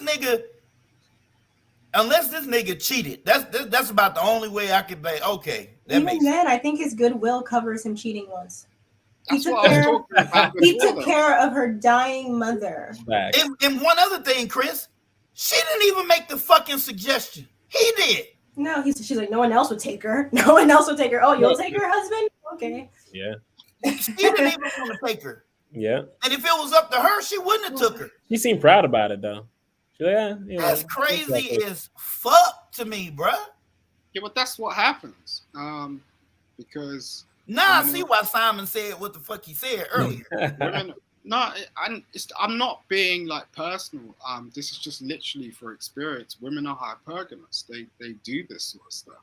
They will up and leave you in a second, and like you didn't even have to do anything. Like it's not like and I guess like it took me a while to sort of figure this out and actually get to the real sort of deal about what that actually means, because there's a lot of talk about it, right? Women are hypergamous. They want to like be with a man that's better than their last man and all this sort of stuff. But unless you've actually experienced it and had some actual time to think about it and live with it and let it engross you, you don't really get it. But the fact of the matter is every woman, let's say you had a 10, for example. You had a what? A 10. Like a 10. Okay, she was a 10. Yeah, she's a 10. Like for I could talk from personal experience. My ex-wife was a 10. She's still a 10. Like, but the fact of the matter is when I wish I had the stop the cat button right now. I wish you can. I'll do something for you.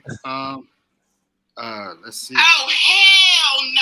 But There the we fact go. of the matter is like she is a 10. Like, and I'm probably gonna put her on YouTube because she's still bugging out with me. But the fact of the matter is but the fact of the matter is I can't do nothing about that.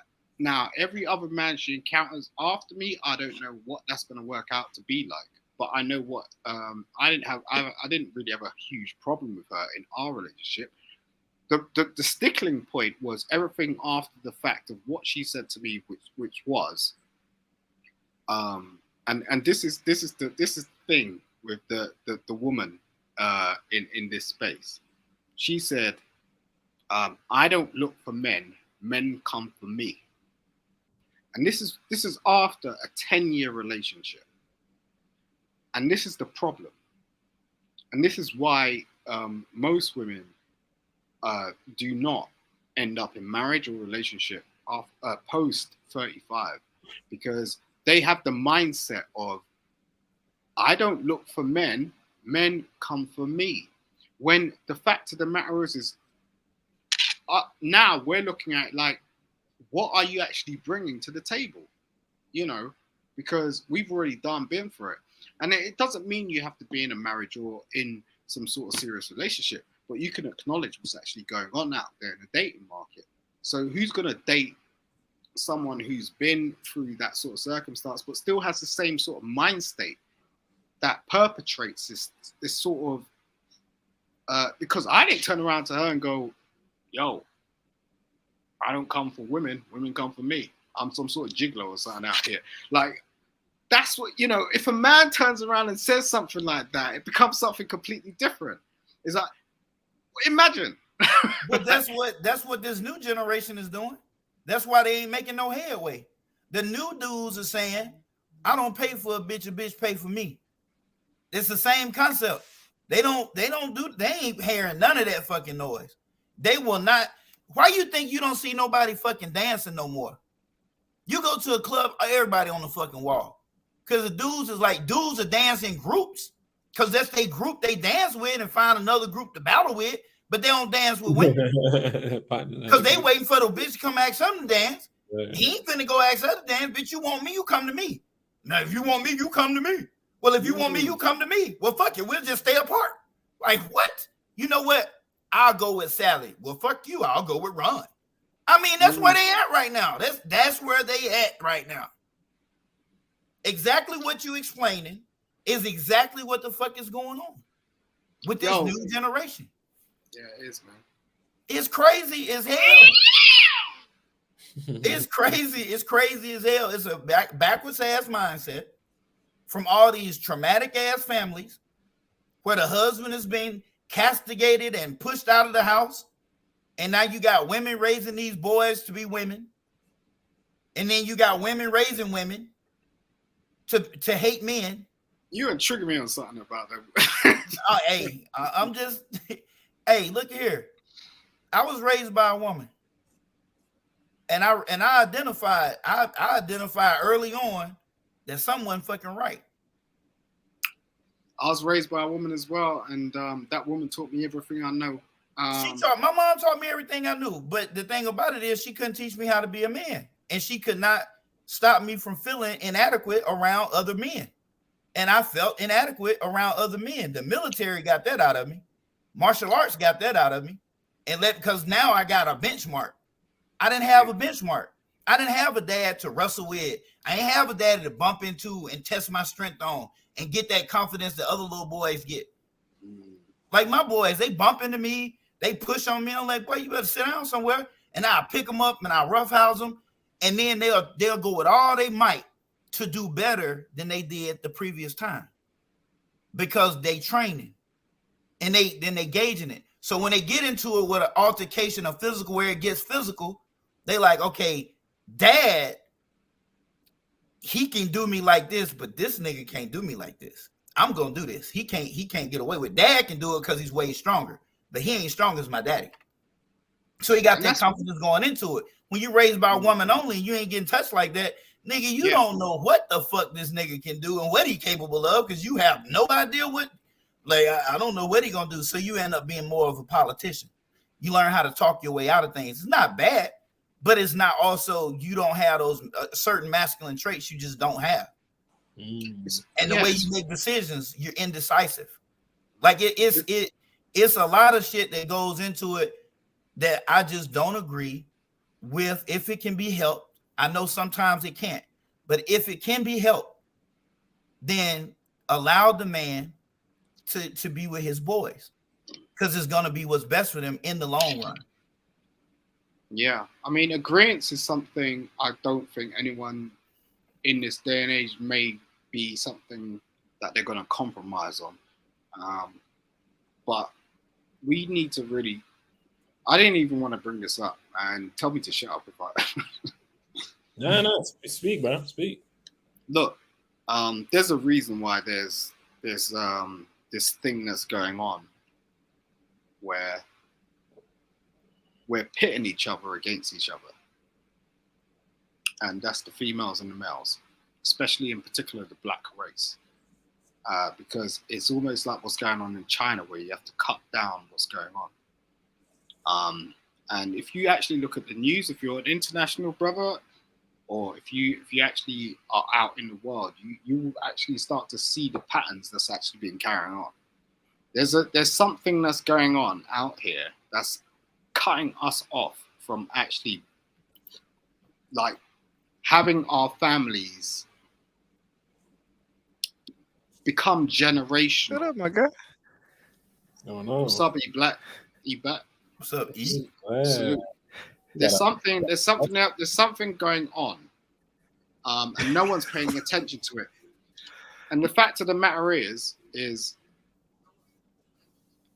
yeah, people do laugh, people do giggle, and the thing is all you got to do is look at the statistics and check out what Kevin Samuels was saying, and why there are high divorce rates, why women are not giving birth to black children anymore, why we're having these conversations in the first place, and why no one else in the world is paying attention to certain things that's going on in the black community, because they're just leaving it to ourselves to diminish ourselves. Where are we? We're 2023. And this is why I say, Clement, do not cut your channel off, because you know, come 2030, you're going to see a drastic change in the scale of things in terms of if someone like our ex-prime minister pulled up a PowerPoint presentation and they were talking about seed whatnot, you'll see the downfall in terms of the productive rates that's been going on in the Black community in terms of actually producing families. We're talking about basic stuff here in terms of you know, just not being able to have relationships and not even being able to have a marriage or not even be able to sort of, you know, get on. Now you got to really think about that sort of stuff innately. It's a problem, but you know, I'm just bringing the food, man, and I'll bring some food to your backyard. Eat Black if you want, when you want, whenever. No, you're not invited. You're not invited. You Black? put that Hey, coat Black. on. What's going on, man? I'm scrolling through my stuff and I see the last show and I'm like, whoa. Yeah. Not Clement. This is the last live for a little bit of time, man. This is the last live for a little bit of time. Yeah. Is it the boxing thing? You going full? No. 100% on boxing. No, I can't do that. I'm too old for that. No, too old for that. But I got some things that I'm trying to get done, and I really need to kind of get serious in my life a little bit, you know. So I'm just taking a back seat to a lot of different things and really trying to hone everything I have towards building my life up. That's dope. I get it. Shoot, I can't talk. I've been live one time in the last 6 months. So I'm gonna mute him real quick, or you can mute yourself. All right, go ahead. But talk to me, man. What's up? What's going on? I can't talk. You know, I've been live one time since September. So, you know, sometimes you take these little breaks, and I guess nobody's immune to it. Yeah. So anyway, but life's good, man. I'm glad to hear that, man. I see you. You were growing it out for a little bit. You decided to go back to a big chop again. Yeah, I had to stun him. It looks good. Did you have Twist before? He did. Yeah, I had Twist. So. Yeah, he got it pretty long out too. And then now he don't went to like a clean cut, like a shade, like a fade. He went back to the original E Black. Yeah. I was watching everybody with their waves, and I was like, man, I had to get my throne back. You know, just copying me, bro. What's up? And then Clement goes and grows his hair out. Do you know how me and Clement? Do you guys know how me and Clement met? Me and Clement was on Lapeef. The Lapeef show. Or it may have been Anton. And then, you know, I'm just, you know, I started talking about the Crown Act, which is basically employers not considering you know, hair texture. Black men shouldn't have to. We shouldn't be judged basically on our hair stuff outside of our natural. You know, I can understand shading and coloring, but you know, if I want to grow my hair out, I should, as a Black man, be able to grow my hair out. Clement, of course, came back though me and was like, I don't know what E Black's talking about. Oh, yeah. I still don't. I don't agree. Now, mind you, Clement did have locks at one time, right? Yeah, 2-strand twist. Yeah. So he said that, you know, he had 2-strand twist, and then he noticed an immediate reaction once he cut his hair. Mm-hmm. So I was like, oh, okay, that's dope. So let's talk about it. And ever since then, we've been rocking. Yeah, that's very true. That's very true.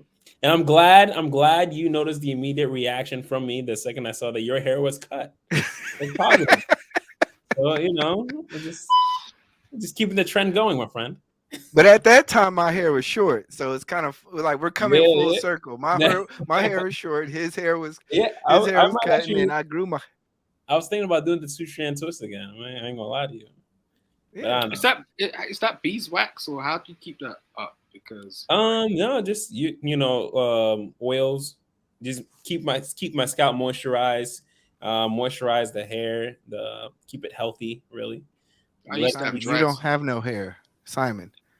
No. I used to have dreads, and I was I could full look. blown.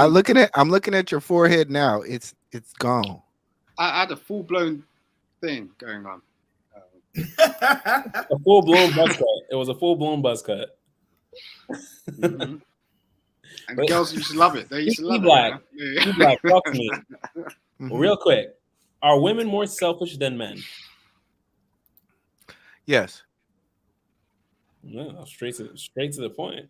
Talk to me. Yeah, I think women naturally have to be selfish because they have more or less more responsibilities. So they have to, from a dating perspective or a marriage perspective, consider the right prospective male. So they have to be selfish on that. They have to also, in terms of community wise, they're probably the least protected. So they have to be more selfish on who they choose to be around with, colloquial with, a lot of things. So men, I think men, we love to create, and I know I get a lot of pushback on rebuild, and I don't think we value the same things like necessarily that a woman does, in terms of their own selves. Women are just more or less center of the world minded, whereas men are trying to conquer the world. That's a good way of looking at it. Women are more I'm the center of the world versus men are just trying to conquer the world. So men actually live in the real world versus women think they're the center. Yeah, I mean it's kind of similar to what I was saying. Internal, external. Yeah. Like women see things a bit differently because they're just built differently. Yeah. They have a lot of internal factors that they like, a lot of things that are internal to women. Like, we have to nurture women. And that's just like, I think it's just a progression of like just genealogy. It's just women are built differently. They have to have their own bathrooms. They have to have their men don't really care about bathrooms. That same right? thought process. You still think that same thought process applies to the women of today? I do. I just think it's output innately. This is the thing. I think people just put on a facade, especially like because they've got social media and all the rest of it. It's like, but realistically, when they get with a partner, you can't put that facade on for too long, because if you're going to be in a box with somebody, at some point in time, that facade is going to wear off, and you're going to have to explain that. And then whether that partner goes along with that or not is one thing or another. But as human beings, no, it's not going to happen.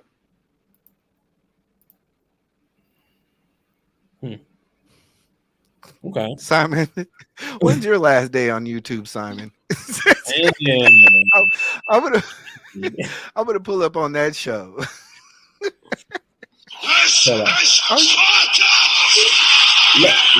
Let's finish this up real quick. I'm curious on what she's gonna say for me. I know people that did 40 hours, and you have to make that same sacrifice whether you're in a relationship. Can I tell you or something, not. Amanda? What do you want to tell me? I made a lot of money when I lived by myself. I make relatively close to the same money living with a family of 4. Okay. I went from being super up to stable. Okay. So when you're providing for especially a family of 4, when you're providing for another individual, and if you have kids, it's a different ball game. You're 100,000. Like when Christiana came up here and said $100,000 she won't date, and I was like, you're bugging. But then I thought about it, and it's like that shit is not enough if you have a real family of 4. Can I say something? Yes, ma'am. It seems like personal choice that you made. So it was a personal choice to take on these responsibilities. So I mean- I just don't want it to come off as like you complaining about it, like you was like trapped or stuck in it, you know. But it's like you wanted to be a partner, you wanted to be a dad, a stepdad, X, Y, and Z. So like Nah, that's not the point. That's like saying you make a personal choice to be a mother. No, like it is a personal choice. You do. I mean, at the end of the day, it's a natural choice. And we can't just sit here and try to say we're gonna eliminate that, hey, you make a choice to be a dad or you make a choice to be a mom. Realistically, yeah, everything is a choice.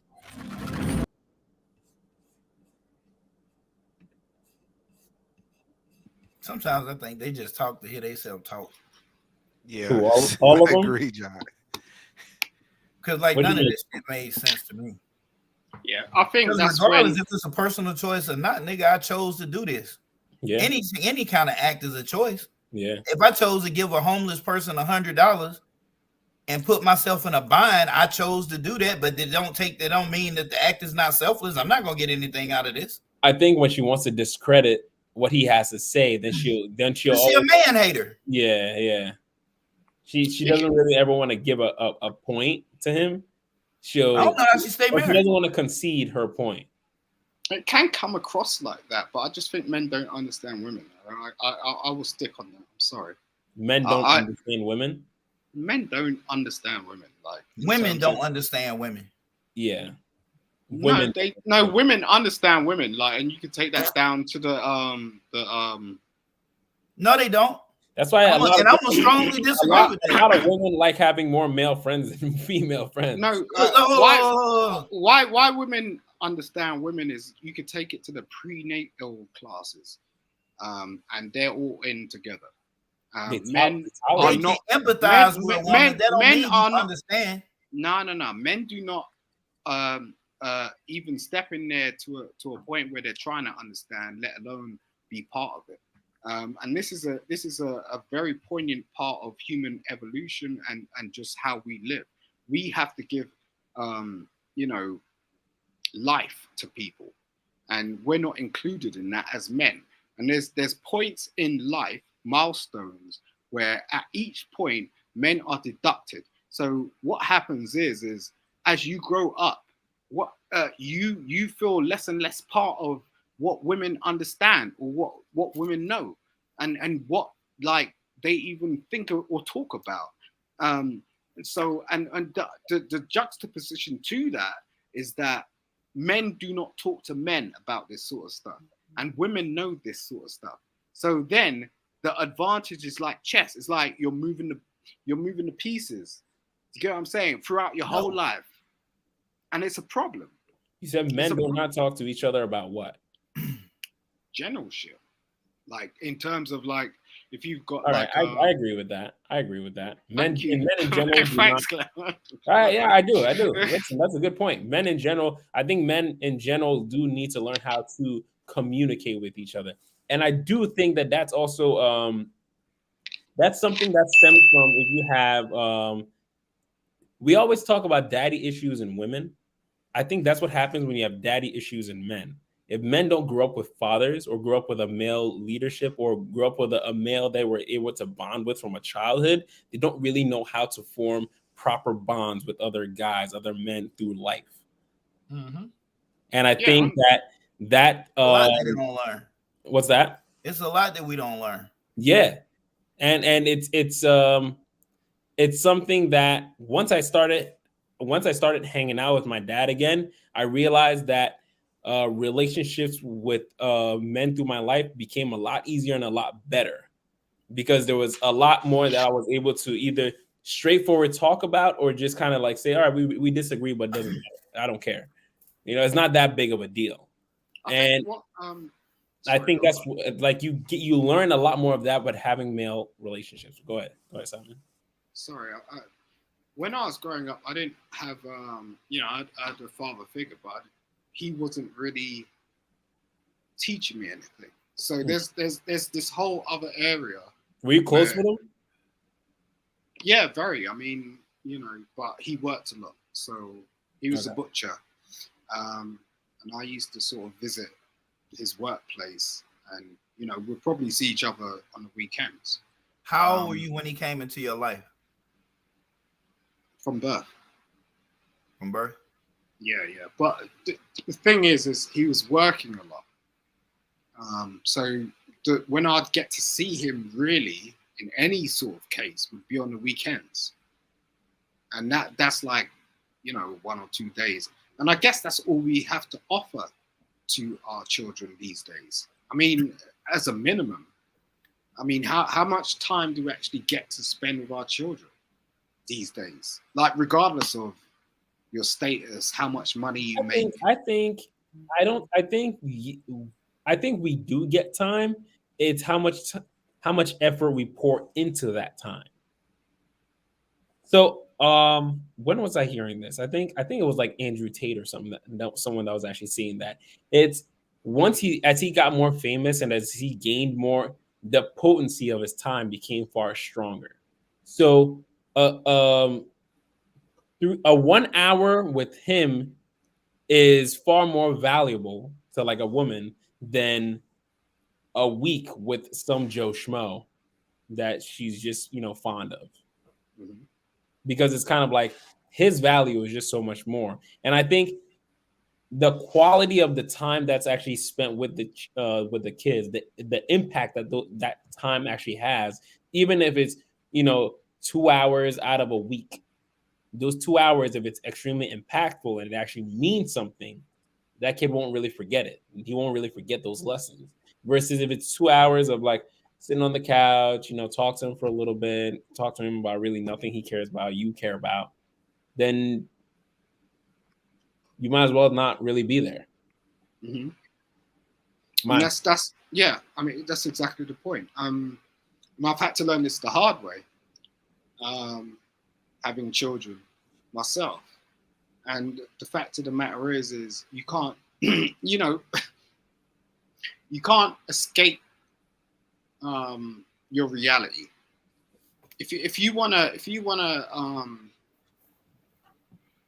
what a lot of people do, parents in particular, is they try to fob off their children. Like they have children, fob off. Sorry, it's an English term. Fob off their children. Oh, meaning fob that off their children. Interesting. Fob off. Yeah, so like a key fob.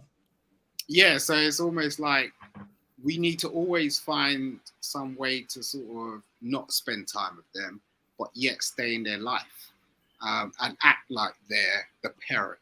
That's funny.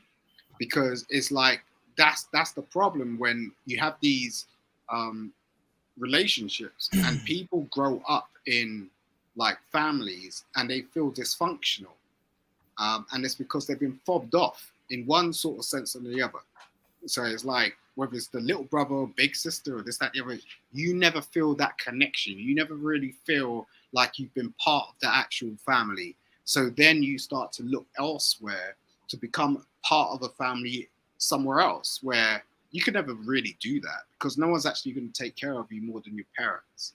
But if that's the parents you've been given, you have to learn to understand them and learn to sort of actually comprehend what they have done in order to bring you into your own life.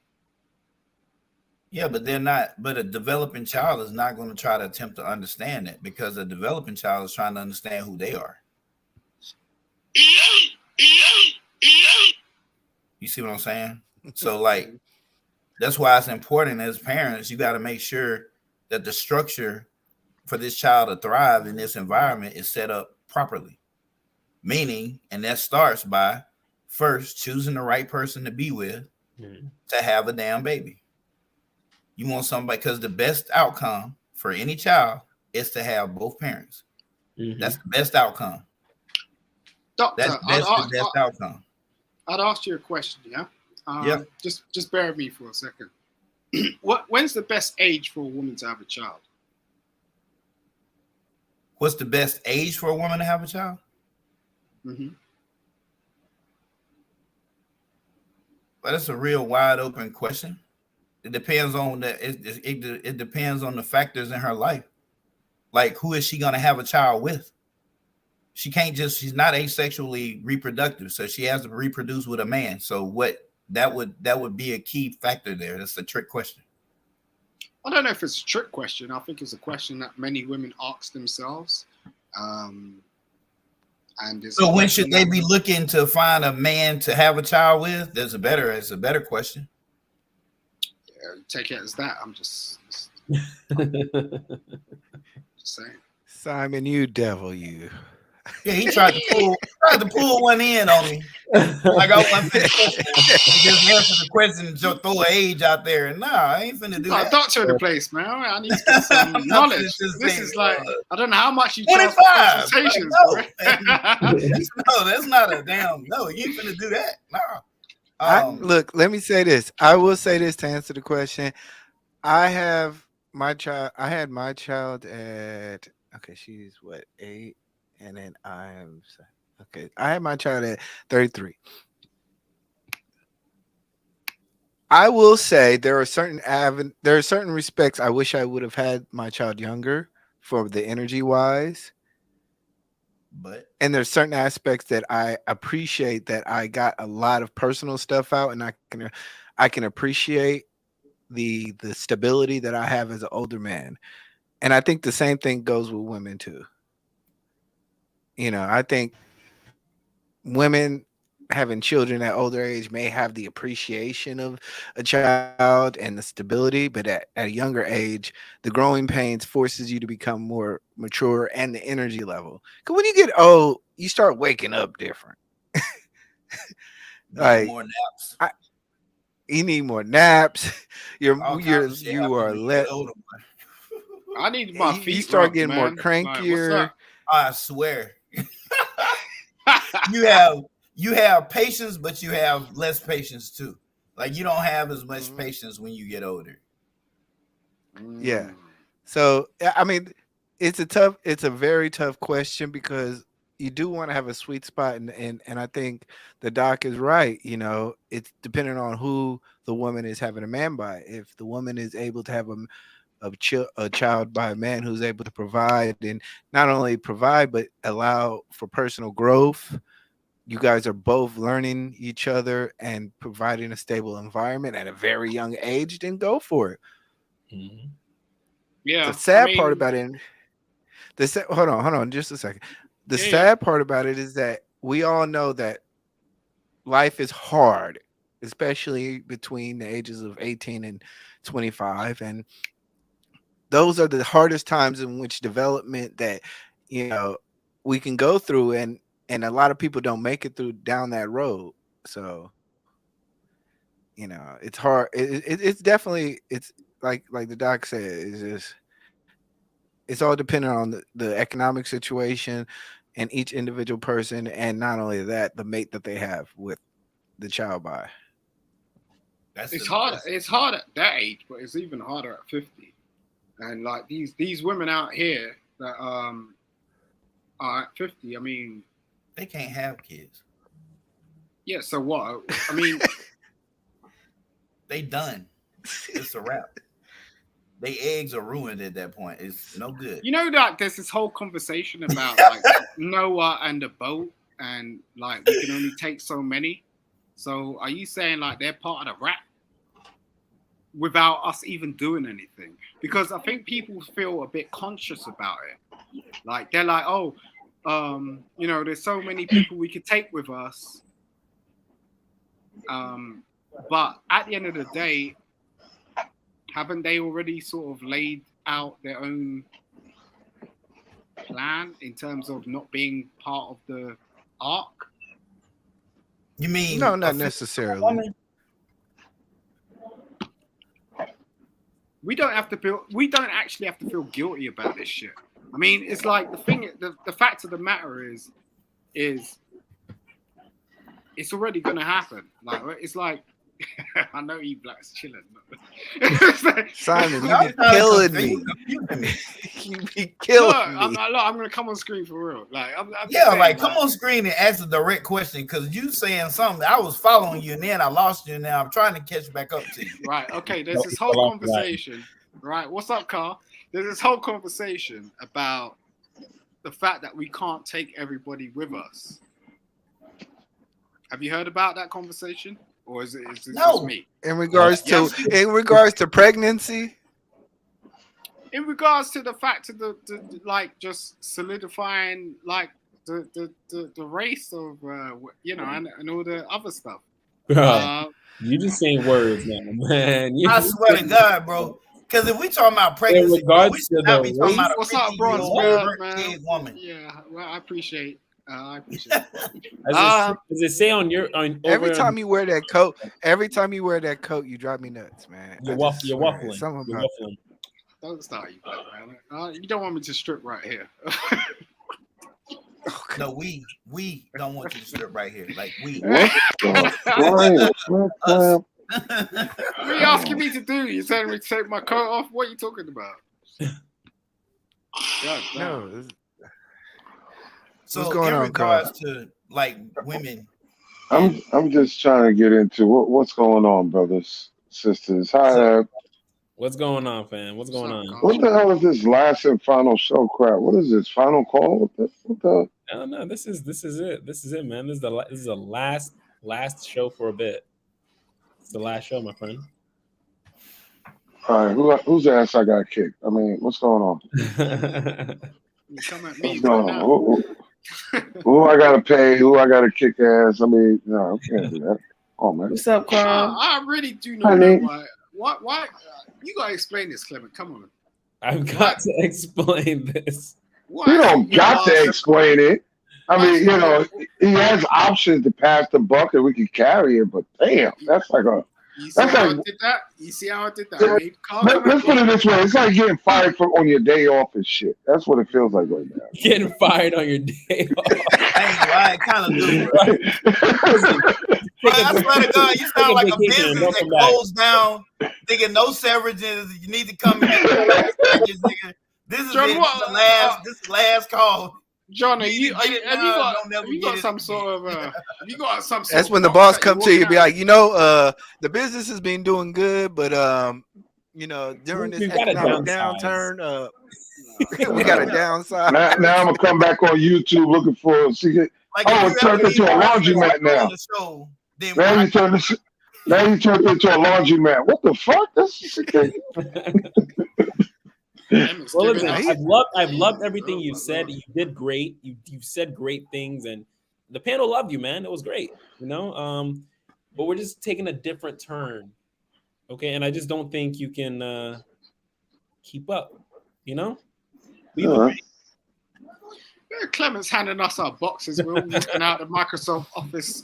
It's just like, hey, Clement, you're good at firing people, bro. That's an art. Hey, look, you don't even have to fire. Right there. Hey, you don't even have to fire Simon. You don't have to fire Simon. Just lock the doors. He go get. Listen, I got a full tank of gas. Where you go, I go. Fuck it. Yeah. So, are you gonna do other panels, Clement? Can I invite you? What do you mean, like hop on different panels? Yeah, I mean, you can invite me. Okay. I'm gonna raid your Instagram. That's what I'm gonna do.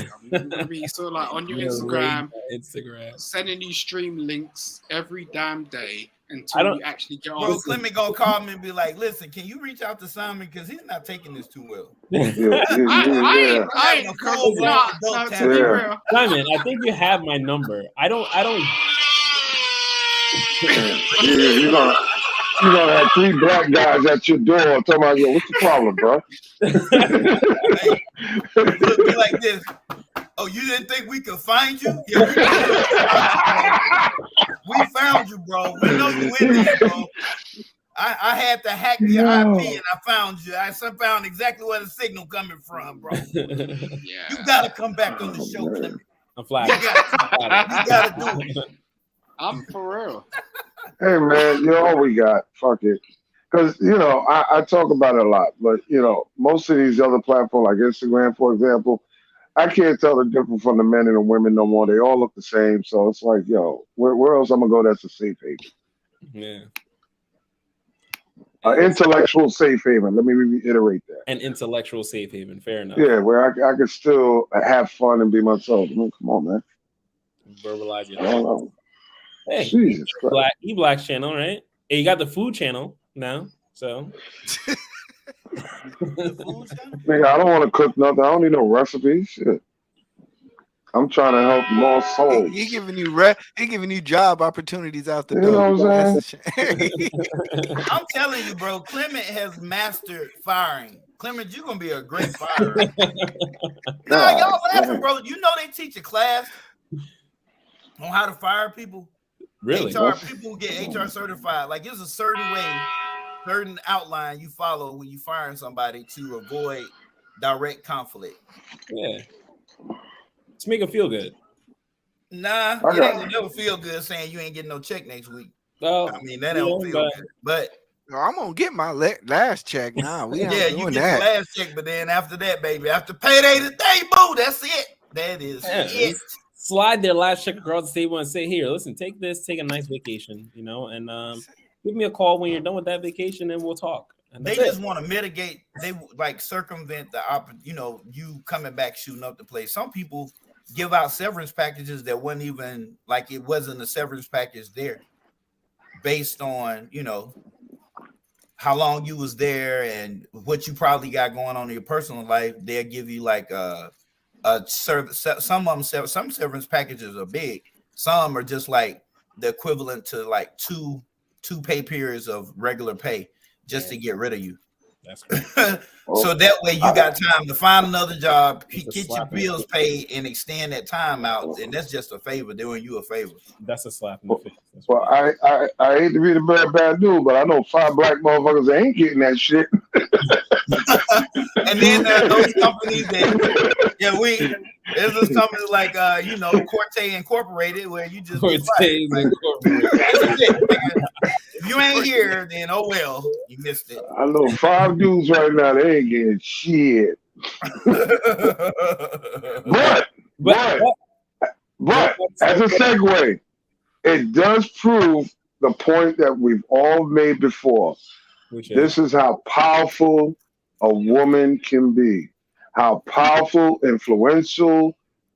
I'm not even going to try to tag on how good the pussy is, but and how crazy people can be. Very good point. You're willing to risk it all and your homeboys just for 160-pound motherfucker. I'm glad I'm not the only one confused because I'm looking at that is crazy. Carl, you lost all of us. And that's the first time Carl really lost me. Normally it's Simon has that lose. Facts. I was about to say normally it's Simon. No. Always be like dogs with our head turned to the side. Like, what the fuck you talking about? Okay. I know y'all hearing the news about 5 officers whipping up on this boy and killing him, right? So this is why I said it proves a point that one cop who had a baby mama. Yeah. One of them his baby mama happened to be sleeping with the guy that they killed. That's what it was all about. Payback for sleeping with my baby mama. You went through all of that for that. Talking about the Memphis? Mm-hmm. The Memphis cop? Yep. Oh, yeah, the one white cop on Memphis? No, not the white cop. One of the black. I ain't joking, man. Memphis don't have a lot of white cops. They just don't. One of the black officers that was doing the swing, his baby mother was dealing with the guy that they beat up and killed. Oh, okay. So this is how powerful it is. Yes, sir. I want to tell you, Simon. You always around kids. I swear, your sound effect. You always around. Never mind. No, we got to work on how to daycare over there. Sound effects better. All right, how to play it through the microphone and not just blare the speakers. And did we welcome back Neat from her vacation? Because she looked at like, wow. Right. Damn. Hey, somebody better welcome back, sis. What are you talking about? Nika, get off this motherfucker and let everybody know she'll send y'all all evil ass messages here in the middle. She ain't gonna say nothing right now, but she gonna let you get your business. Oh, y'all can't welcome me back, Nika? No, I ain't. Send a whole group text. Fuck all of y'all. That's her favorite saying. Fuck all of y'all. No, I know her vacation was lit because she looked very calm and it was very enjoyable looking. I was jealous. Yeah, for real. Kudos to you. It's about damn time. But Carl, let me throw this question at you, and Sure. then we'll close it out because we are at past the 2-hour mark. Are Okay, women man. more selfish than men? Hell yeah. Damn. Well, yeah. You usually on the tirade against men. I really thought Yeah. you were on the opposite side of that. No, I say that only because, you know, the quality have shifted over the years, the last few years. Okay. And fuck all that self-preservation crap. They got more selfish because their, I wouldn't say their highlight, their purpose has changed their mind to what's important. It's not family, the black man, or legacy. So yeah, fuck those niggas, man. I'm trying to get the bag. I'm trying to stabilize myself. You got some chicks out here that think that they can take their pussy with them to their grave, which is bullshit. So you have a whole lot of things that says, I don't care about nobody else but myself. And the sad part is, they don't even give a fuck. A lot of them don't even give a fuck about their kids. That's why you don't see them sitting down reading books with the motherfuckers no more. You know, like we was growing up on. So yeah, I would say definitely. Yeah, y'all made some good points. I'm starting to reconsider my position on this shit. I mean, and considering grandma, I mean, just all you gotta all three of them, John. All three of them said it. So I'm gonna make it simplified. All you gotta do. Wait, hold on. John said that men were more selfish. I did. Correct. I did. How do you figure that? Because you have to learn how to you come into the relationship selfish as fuck. John, you are contradicting yourself on so many levels. Remember, you used to say how men used to fight to get custody or get involved with their children. You learn. So how the hell is that? Because you learned. Because you learned. Okay. You learn not to be selfish. But the average nigga does not want a girl even coming to his shit except for sex, and then he wants your ass out. Well, I'm gonna ask a question, and it's gonna simplify it. You understand me? Like, I do. But now here's the thing. Y'all niggas have brought up some fucking point, especially E Black ass. When E Black ass came in and said what he said, I said, shit, that's a good goddamn point. Like, I didn't even think about none of that. Oh my goodness. I mean, well, you know I'm gonna watch this shit again. Because I'm starting to think women just might be, especially not a modern woman for sure, is way selfish. Like, that's a fact. Yeah. Can I just point something out, which is kind of interesting? No. That's why I said to simplify it. What's up? To simplify it, look at the grandfathers back in the day. Let's start from Jim Crow. Look at the grandfathers back in the day when we was growing up, and our grandmother now. Compare that to now. The men hasn't really changed. They've been doing the same shit since our grandfather's day. It's not really changed, but the women is different. Way different. Carl makes a really interesting point. And even look, think about it like this, John. Most men, and I'll say this, most men will work a job, and as long as the bills are paid, as long as the children are fed, clothed, you don't care how. Other than that, we don't care what the money do. Yeah. We'll give you. We'll get it. So we're not as selfish as that. Women, shit. I work 80 hours. I need my check. My money is going into my account. It's a different type. It's a whole type of selfishness that I think that as far as men goes, like I keep saying, it's just kind of like men. We have our goals and we try to accomplish them, but as far as we don't do it for us. We do it for personal reasons, but we don't do it to necessarily. We like Thanos. We're like, oh, we accomplish it. We're gonna go sit on another planet and chill. Yeah. Women, they want to rule the planet. That's a real good point. They're selfish. They want to rule the planet. They want to see every single person in that planet underneath their throne. Men, we're like, oh, I did my job. Shit, it's done now. You know, as I said, like I was trying to just make a point. Just we don't care, Simon. No.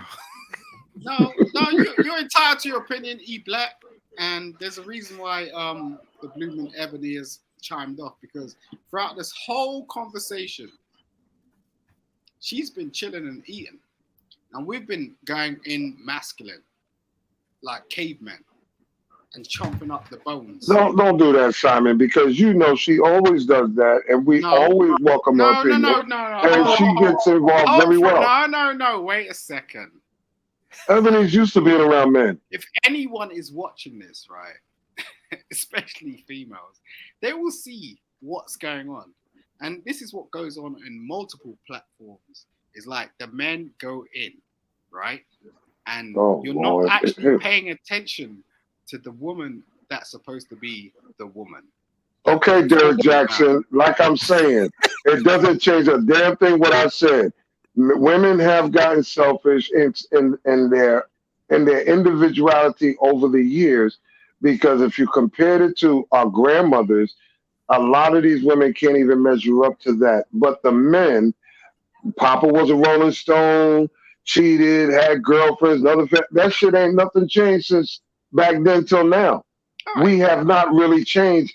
And the question, remember, is, are women more selfish? Yeah, just are for the men more selfish? Just for the audience's perspective, who's Derek Jackson? Everybody know who Derek Jackson. No, wait, no. Hold, Carl. Who's Derek Jackson? I'm not gonna say that on here because my mouth is reckless when it comes to him. But I tell you what, he's the guy. He's the guy that sat down, read the dictionary, knows what to say to get women's votes. You didn't need to do that. Come on. Doing the same thing that he talks about men. Jackson. Come on. Because listen, one thing that I've noticed about men on any platform or anywhere, they are trying to stay in what I call safe graces with women. Sometimes you have to be stern, hard, aggressive, assertive. That's more important, assertiveness. You can't backtrack because there's a female in the room or because you're worried about what she's going to think and say or what the audience. Sometimes you just have to stand on the shit and stop being regretful for being assertive. And I think that's where these mama boys and so forth come from. They scared to step on the toe. Do you guys think that in these kinds of conversations that it's helpful to have both men and women in the conversation? Definitely. Yes. Chris. How do you learn? No. It's making me quite confusing. What? Sometimes. Go ahead. Oh, can you repeat the question for John? Yeah. Do you think that it's beneficial to have both men and women in these kinds of conversations? Ooh, now go ahead, Chris. I heard what you said. I heard what you answered. Chris would say with a resounding no. Go ahead. Sometimes the information that's given is it's not helpful. Like sometimes men are giving advice to women that they aren't, I guess, qualified to give simply because they're not women, and then vice versa. And it's confusing, right? So one way that I put it is a man can teach a woman how he feels when he gets something from a woman, right? So he can say, when my woman greets me at the door, it makes me happy because A, B, and C. Like he can say how he feels when he receives femininity, but he can't really show a woman, tell a woman, teach a woman how to give that femininity to a man, right? And sometimes on the platforms, we kind of see that. And it's very confusing when it comes to like certain things, like how women date, the strategies that we use. They're just not really good for men to hear because it kind of makes them, they get defensive. You know, you don't want to hear things like a woman's not going to sleep with you on the first date, maybe not even the third date, because she's protecting herself. And men sometimes they don't really want to hear that. And it's not really their business. It's not something that women should yell off the hilltop. It's just a boundary that the woman should have to keep personal. But sometimes when we have these conversations, it causes a lot of that. It causes some doubt. I think some of the conversations are helpful. Like I think the reactions are helpful to get both perspectives on the selfishness, because what they were saying about that one woman that was selfish, I didn't see that immediately. You know, I was like, oh, that's a pretty selfless act for her to, you know, not bring up her problems with her husband while he's going through something so tragic. But you guys saw it, so that was helpful. You know, I was able to see the way that you received it as a man, but there are some things that are not. I gotta ask you one thing. You ever heard that saying, if 10 people tell you your breasts stink, they all can't be wrong? So when you're listening to different levels, backgrounds, whatever mindsets of women, if for a man, and the reason why I have to disagree with what you just said, Evan, because how do you learn translation? Because I hear what you're saying, I hear what Nick's saying, I hear what Barbara's saying, but the only way you're gonna learn how do men translate it is you got to have the open conversation with both sexes there, because you're learning from each other how to translate. What did he mean by that? Because if you got 10 different guys telling you the same damn thing, how the hell can they all be wrong? Or how can they be misinformed? Well, that's what I said. I said if you're trying to figure out how a man is receiving something, like how it makes him feel, what he thinks about it, yes, you would go to a man for that. But when it comes to how to be a wife, how to be a mother, how to carry yourself as a woman, how to be more feminine, right? So the man can receive that from you. You have to get that from a woman. A man will never understand that. Like men are not running the femininity courses that I'm in because they don't know. And there are certain things that we talk about in those courses that we are told to not talk to men about because they won't get it and it's going to confuse us. When we embark on certain journeys to improve who we are as women, we don't tell our men like, oh, I'm doing this, it's and this, so I can be a better woman. We just do it. And then we see if they're responding positively to it. It's just how it is. It's not my opinion. It's just an observation. 7 out of 10 black men. A high body count. Knock it off. That's no, we're not doing the body count shit. No, what I think I actually understand where Chris is coming from. The only times hold on. The only time sometimes we do get a great kind of women is when the woman is overly masculine or overly aggressive. And that doesn't necessarily create great wives. That just create great debates. So sometimes, a lot of times when women enter our world, I get where Chris is coming from, is that they're more or less trying to present a ideology or trying to combat something that necessarily is not true or is true or whatever. It's like a pissing contest. It's almost like when it's the content, but a lot of the times the real hard work is behind the scenes where the women are dealing with women and men are dealing with the men. So I understand where she's going from. And I'm still gonna say yes, but I understand exactly what she's saying in terms of actually making impactful changes in terms of open dialogue. But if you got 7 out of 10 black men telling you, I don't like makeup, I don't like the fake hair, what's the debate? What's the argument? Well, the majority of men are saying it. They do like it. No. See, but that's gotta not work for who she is. Not for everybody. A huge deciding factor for a good waft of men. That really isn't a huge deciding factor. I mean, as well as you have to look at what truly stems behind that woman putting on all that makeup and everything like that. Okay. She has to battle. And those are the conversations that she has to have with the women. Right.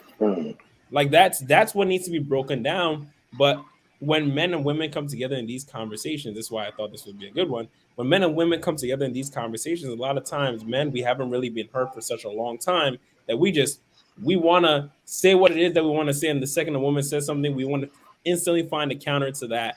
And because we found a counter to that, the women are going to get instantly defensive and shut down or not become receptive at all to what it is that we have to say. Well, the woman becomes overly masculine. And that's when we're like, oh, men don't like masculine women. This is why we can't have conversations. And then it's, I understand, John, what's coming, but I'm just saying, understand to an extent. I think there's a point here where tradition comes in. So like tradition, yeah. So Okay. it's like Simon read my mind. Okay, John, go. I was about to make that point. Go, John. You Me probably and John gonna are make on it the from a same level. different It's like, perspective. I'm just saying, like, if you know, my daughter got returned back to my house and she had weave in her hair, and I had to pull that shit out. My tradition in my family was to have natural hair, whereas her baby mother was to have extensions. Now, I spoke to my sister, and she was like, "Oh, I'm coming down. You know, I'm gonna do my niece's hair," and I'm like, "Okay, cool."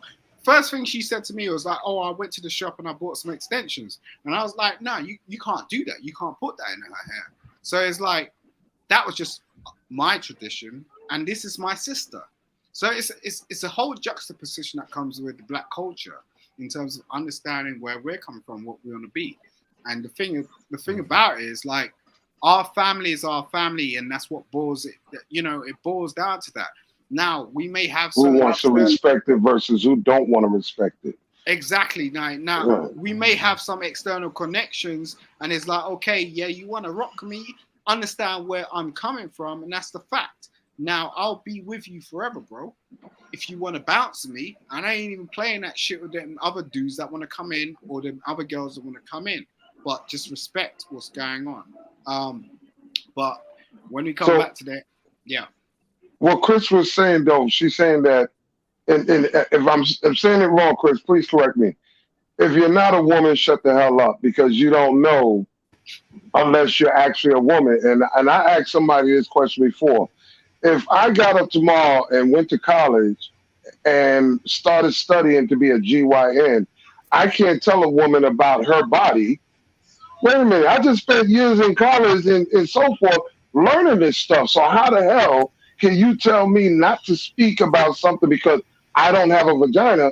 But this is what I wanted to study. This is what I wanted to learn. This is what, you understand what I'm saying? And a lot of women that I'm listening to is saying that to men. If you're not a woman, you don't know what it's like to be a woman. Don't tell a woman how to be a woman and so on and so forth.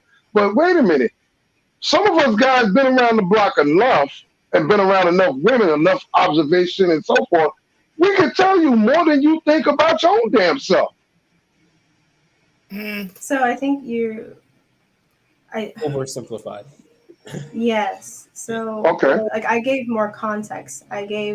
There are certain issues that speaking to men is helpful, and there are certain issues where it's not because the men just don't know, right?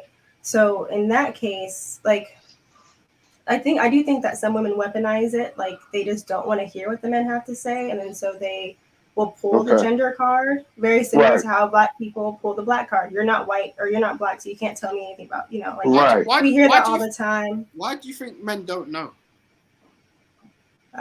Because they don't have the reproductive system. No. But just let her speak. You don't have the same hormones, so you don't understand. Okay, for example, you know that a woman is great when she provides peace to your life, but you don't know all the moving parts. If you get the output, but you don't really know the input. You don't really know what it took for that woman to be able to provide you with that peace. You just know how you feel when you get it. But we don't provide the input? Is that what you're saying too? You don't understand what the woman puts into it. So the output that you receive is peace.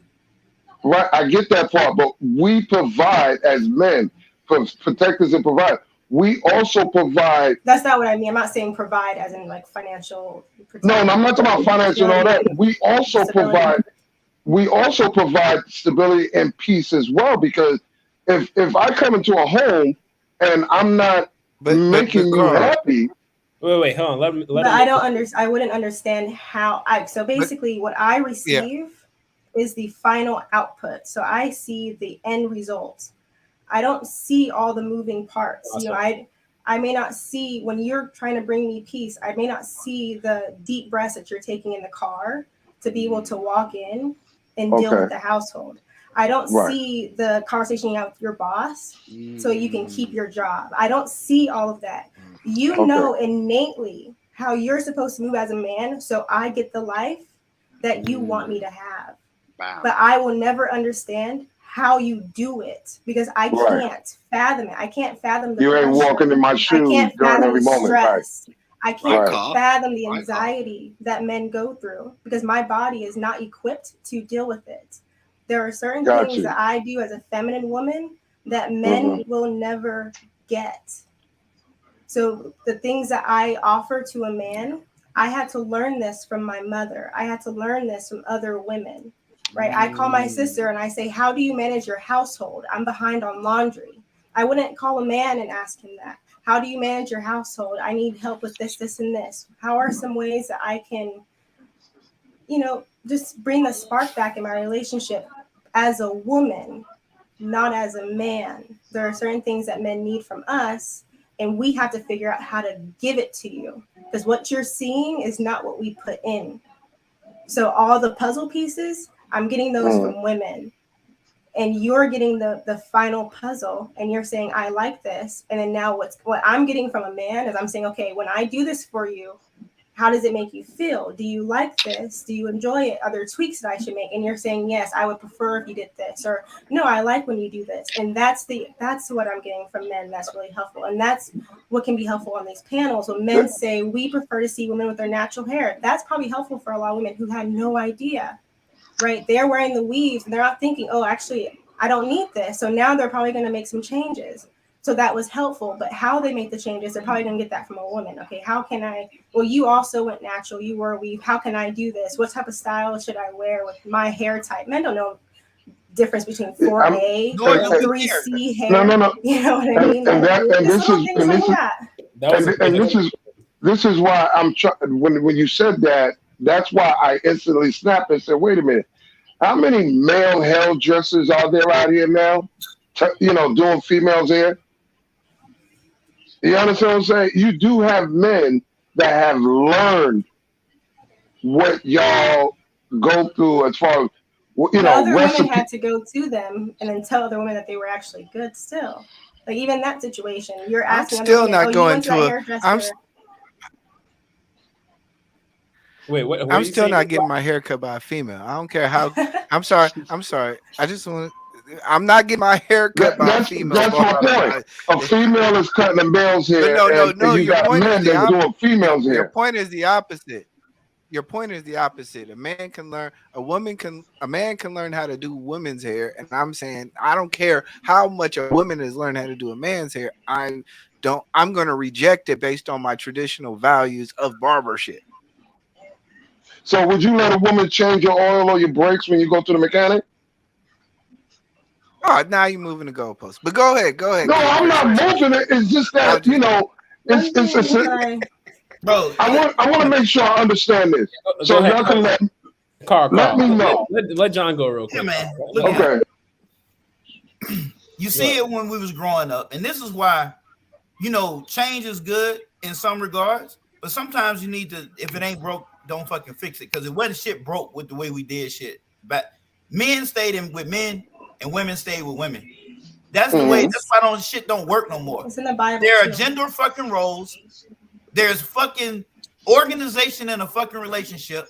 A woman has a specific group of tasks that she should do, and a man has a specific group of tasks that he should do. You learn how to do them tasks by men. She learned how to do them tasks by women. That's why we didn't play with girls when we was growing up. It wasn't a fucking thought that you would grow up to be gay. There was a thought that y'all don't have shit in fucking common and you want to play different fucking games. And I want this fucking female to be feminine and not masculine. But still, tomboys came about. Oh well. Okay? But it was a very small group. All right? That's why shit don't work no more. That's the most simplest way to put it. Because some shit we don't even give a fuck talk about with no fucking woman. I have girlfriends who are friends, and sometimes they try to make me feel like I'm the gay best friend. I'm like, I don't know. Exactly. And that's I really don't give a shit about this. That's why I was trying to understand y'all, because and make the question at the same. It was like, is this somewhat promoting a selective gender segregation? No. It's just certain shit. Yeah, Carl, you're going off. for women. You're going somewhere else. I mean, I love John, man. What John's stating is straight Carl's up. not far off. Carl's not far off because No, because in one way we want equality, but selectively on certain things, but not on certain things, and then we play the gender card, and it's like a selective, gender segregation. Like you only want it when you want it this way. That's why I asked the brother, would you let a woman? All right, cool. Because men and women are not equal, and it's okay. We're not equal, period, at all. So you think we'll never be equal. I don't care what nobody say. Carl, so you think there's a gender mountains war? and the clouds. There's no Hold equality. on, what does Nick think? Hold on. Nick. I want to hear Nick. Oh, sorry. Go ahead. You know what? Yeah, let's get Unique's point of view. That was a good call. Unique. Okay, I had to come back. Are these conversations beneficial with both men and women in the room? Okay, so I guess I would see it from a different point because I'm probably the oddball of always being able to get along with men. And being in that room helps them see a different perspective and them helping me see a different perspective. Okay. So to me, it's always been beneficial. Always been beneficial because sometimes I'll see things from they talking about their relationship, right, with a woman, and they'll say the different things that happen, and then I'll give them a different perspective on what could have been going through that woman's mind at the time. So they benefit from a woman, right? From a woman's perspective. Yeah, and then a lot of times I will tell them something, and then the same thing they'll tell me, like, "Nah, he wasn't even thinking that way." So I'll benefit in that sense. I don't know. I feel like it does benefit. I mean, it's that it does. It should have. Men should have their time. Women should have their time. But I feel like these conversations can move us forward if we listen and get what the other person is saying. Not necessarily you have to agree with it, but just seeing it from a different perspective. I agree with that. That's what I'm saying, because when I said about learning and teaching, I won't know half the things I know about women today if I wasn't listening, paying attention, and focusing on patterns. You understand? That's also something that I developed in learning about women, because there's a pattern from one woman to the next. You get what I'm saying? They're all different individuals, but a pattern never changes. Though I think that's tough when you're talking about the general population and the general masses, because I think women, when you're coming to like platforms, they're going to respond either favorably or favorably to someone that already has perceived value. So they've got a decent platform, they've got like good background, good lighting, So they're like, okay, this guy kind of has some kind of knowledge or value in this specific area. I can take a step back and listen. Or if this person can actually portray the message properly so that she can actually receive it. Okay.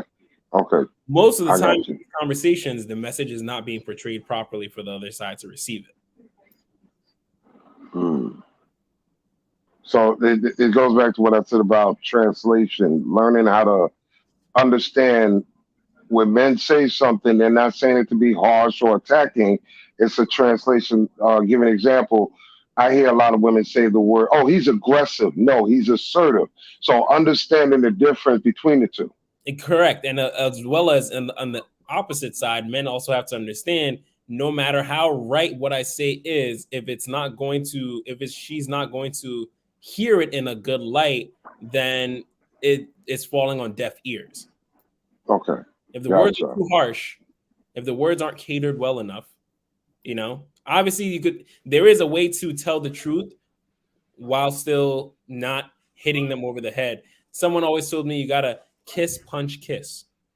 All right, that's I kind of think what kind of think that's Geico. I mean, it's like, at the end of the day, you need to be with Geico? someone Geico, garbage in, garbage out. At the end of the day, you need to be with someone who actually realizes who you are. You can't tread on eggshells. If you're walking around your That's house, what I'm thinking. Yeah. and like, you know, you're in a relationship with the hottest 10 chick, but yet every time you open your mouth, she's got something to say about it. So then you're in the wrong place, bro. So then let me ask you, Simon, do you believe that you can get with a woman that no matter what you say, she's always gonna, you know, agree with, and everything's just gonna be a honky dory? And I have hell no. I have been. You have been. So Ooh. what happened? What do you mean? What happened? Oh, you're a lucky son of a gun. We got a problem over here. You've been in that situation. You've been in that situation where everything worked out, and every time you said it, she was okay with it, and everything was super. What happened? That sounds like the perfect thing. She gave birth, bro. That's what happened. And there's a whole thing I'm going to pull up about all of that sort of stuff, because every time a black woman turns around and gives birth, there's some problem. But I don't want to detract from your. Well, you're a lucky man because we got a problem over here. I'm a lucky man. I'm a lucky man. I appreciate that. I'm thankful. I'm blessed. I have been. I don't think that's the reality, my friend. I don't think that's it's not over here. Most people. Yeah, I mean, this is the thing. Like men and women, when they start living together, when they start cohabitating, there are habits that they are going to have to learn bro, to deal with when it comes to each other. I had to search the globe. It wasn't sort of like my locality. I couldn't sort of just go next door and go, okay, I'm going to find this person. It wasn't someone from my school. It wasn't someone from my college. It wasn't someone from my university. I had to literally go across the globe to find this person. So you found a unicorn and let it go? No, I didn't let her go. There was an issue. Okay. Which I said, I brought up on multiple occasions. I don't want to detract too much, but I'm just saying there's something that goes on when black women give birth. So when you find your unicorn, just be aware of that, because what it is most of this situations go on where black women post sort of like marriage or even in relationships have an issue is post birth. And you know, I don't look. I'm mental. No. This is the thing. I've studied this for the last year, and this is the whole reason I went on YouTube in the first place, right? Well, what's the issue? I was trying to figure out what went wrong, because it's like, as a normal black guy, my initial reaction was, "Oh, she's crazy. She, you know, there's something wrong with her, whatnot." Right. And I started to dig deeper into it, and I was like, "Wow, okay." When she was about to give birth, they made me sign a waiver. Now she, I don't even know if I want to go into this, bro, because I've been doxxed on multiple channels just going into this. So it's the last show. I don't know. All right, let's go. Right, so she left. She lost 1.7 liters of blood. Okay. During the conception. Okay. Right. Now, after that, I had to look after her because no one else was looking after her. There's no family, no friends, no one was showing up, this, that, the other. They were trying to celebrate, okay? Oh, you gave birth. Oh, yeah, nice. Oh, you had a new child. Oh, everything's good. Okay. Yeah, they weren't paying attention to the fact that she was actually ill. And I had to look after her. So I was the one that looked after her. But now they gave her a lot of drugs and all this other stuff to suppress the pain that she was in, because she actually had her stomach slit and had a child pulled out of her. Now, fast forward 2023, because I don't want to make this too long. The only realization was my sister turning around and saying, "Do you know what, Simon? If she lost 1.7 liters of blood, how did they pump 1.7 liters of blood into her? And whose blood was that?" So now I'm click. I'm like, click. Like, okay, there was a blood transfusion that actually took place, which changed her hormones. Now I'm thinking, well, why is she acting so crazy after her birth when realistically she's not actually the same person that went into that waiting room in the first place when she was trying to just give birth to our child. What's actually transpired is they and my sister was like, you don't even know if that's white person's blood, you don't know if it's black person's blood, you don't know if it's a male's person's blood, you don't know if it's a, do you get what I'm saying? I had to, So you had to learn. Basically, you learn. Literally research that shit, and I'm gonna pull up a whole live about this shit because there's been a couple of people that brought up things about postpartum depression, and it's like, is it depression or is it the fact that they're injecting our women after birth with transfusion blood that changes them into a completely different person, and that's why we have issues with them because they're not the same damn person. You know, it's almost like a lock situation. Like she looks at me, I look at her in her eyes, and it's almost like she's screaming at me, Simon, help me. Although she's behaving in a type of way that's crazy. And I could turn around and pull up these videos like, oh yeah, you know, I'm bringing McDonald's around to her house and she's throwing it on the floor. Oh, you know, she's doing this sort of crazy shit because she's my baby mother. No, we've looked past this as black people.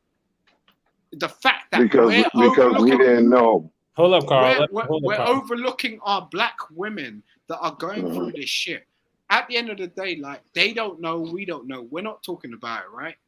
All we want to do is talk about celebrities and all this nonsense. Now, I beg you, when you get into your next relationship with your next partner, just check that shit. Like, make sure when you walk into the hospital, when you sign that waiver, read that shit. This is not Google or YouTube. Read that shit. Make sure, because like literally, they were like making me sign. Oh, if she died on the table, they have no responsibility for it. No responsibility. What are they doing? What are they doing to us? This is crazy. That's correct. This has been going on nuts. for damn years. And this has been going on from the outset because they created the whole system in the first place. And this is what we're not checking. When we're blaming our black, beautiful women that are out here trying to do their best, we're blaming them as men. What are we doing? You know, when they're turning around when we're trying to create families and messing them up on the sly and making us think that they're stupid or dumb or crazy, which is the pun word, crazy. Right. And that's all because we don't know. Research on that, so I can't really say. Sorry, I think she had issues before the baby. It just I'm just joking. I can send you the link, but I'm just saying it's going on, and I've been privy to it, and I appreciate you for having me up and all that rest. But I'm just saying. That's wild. There's been the thing is so many people will just turn around and just go, why is she acting like this?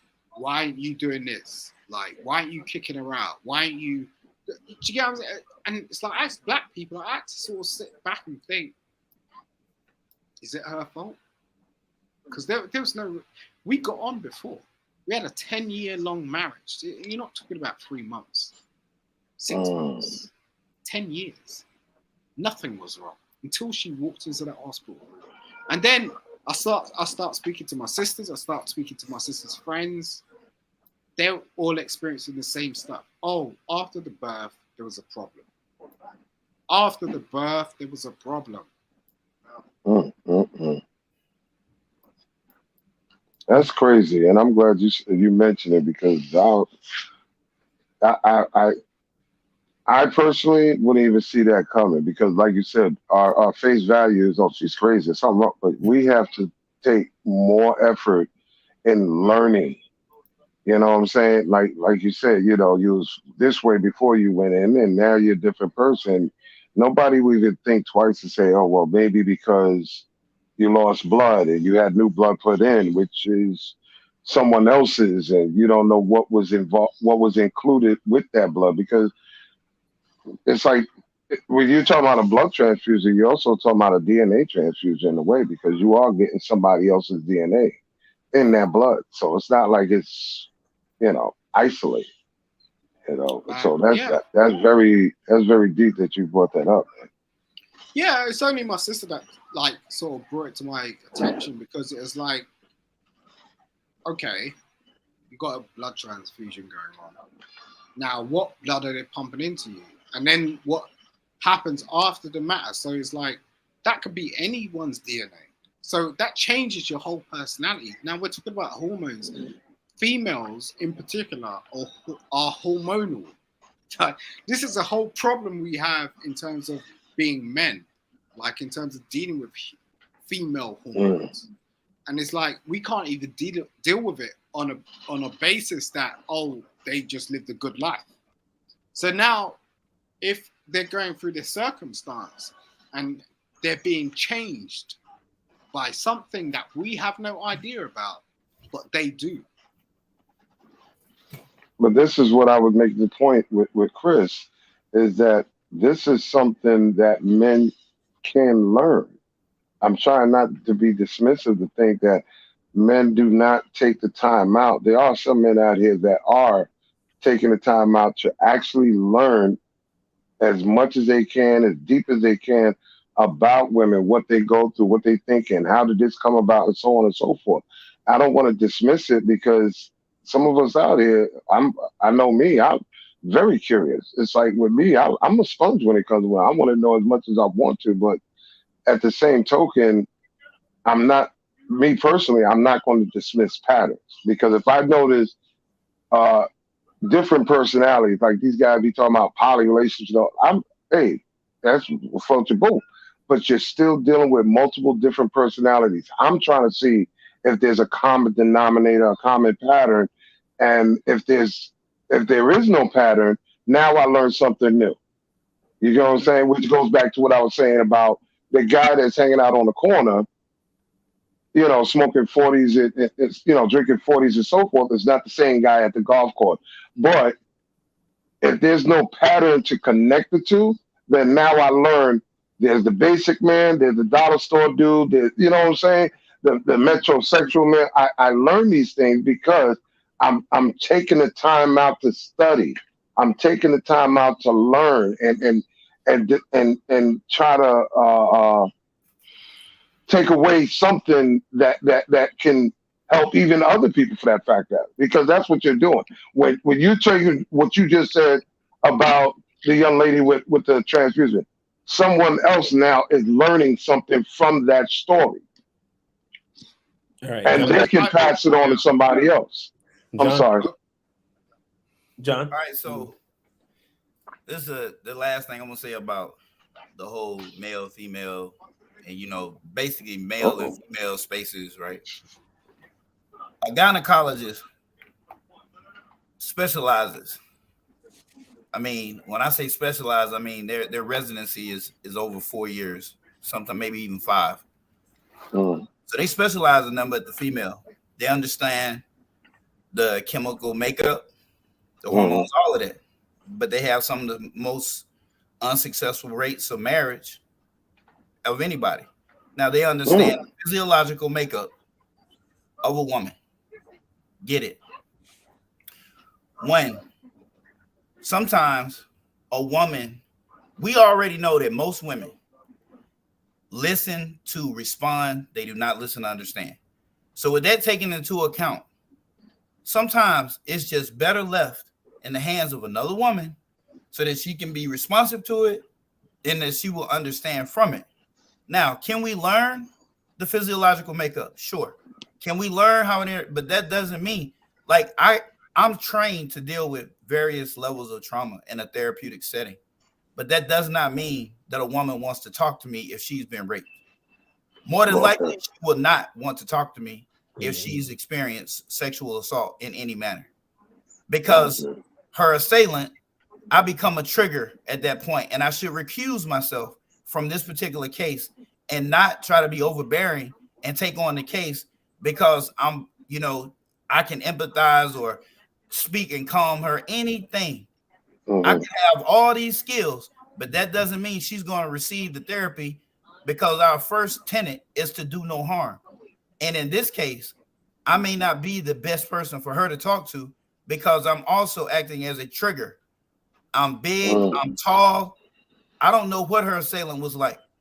And what if he was black? I've got multiple triggers going on that's going to prevent her from completely opening up and having that trust in me. So that's the same context when a woman is learning femininity from another woman. Like, you just would not go to a man and learn femininity. Like, you just wouldn't, because you're not feminine and you don't know what it's like to be feminine. And you can't really teach that, because you can speak for what a group of men perspective is, but I promise you will not speak for the whole. You understand? Because some men, they like women with makeup. Some men don't like women with makeup. But she's going to give her what encompasses most men, or her one man that she's dealing with.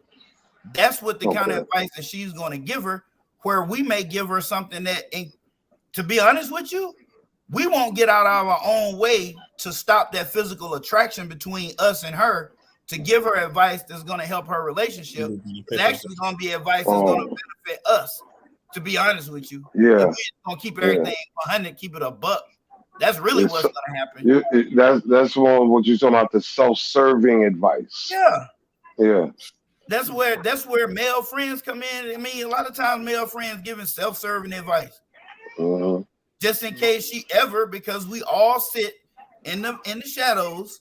Where if she come waiting and we just accepted this sideline position, but for whatever reason they gave us that sideline position, and it's been proven, oh no, he don't look at me like that. And then she call him up, yo, you want to smash? You think it'll hurt our relationship? I mean, it might, but you know, as long as you don't get pregnant, he ain't finna say no. I dare you. How could you? No. We all said that. Ask your male friend right now. If you was to offer it to him, would he say no? Just ask your male friend. And most of the time, you're right. They're not going to say no. Yeah. Girl, I thought you were never going to see the errors of your ways. You should have been with me this whole time. I mean, so yeah, we're probably going to give her self-serving advice. Simon, we got a question for you in here. How long were you married before having kids? 10 years. 10 years. Guys, it's we're going on that 3 hours. 3 hours. All right. So this is the last and final time we're gonna close out. Well, not final, but it's the last time we're gonna close out this.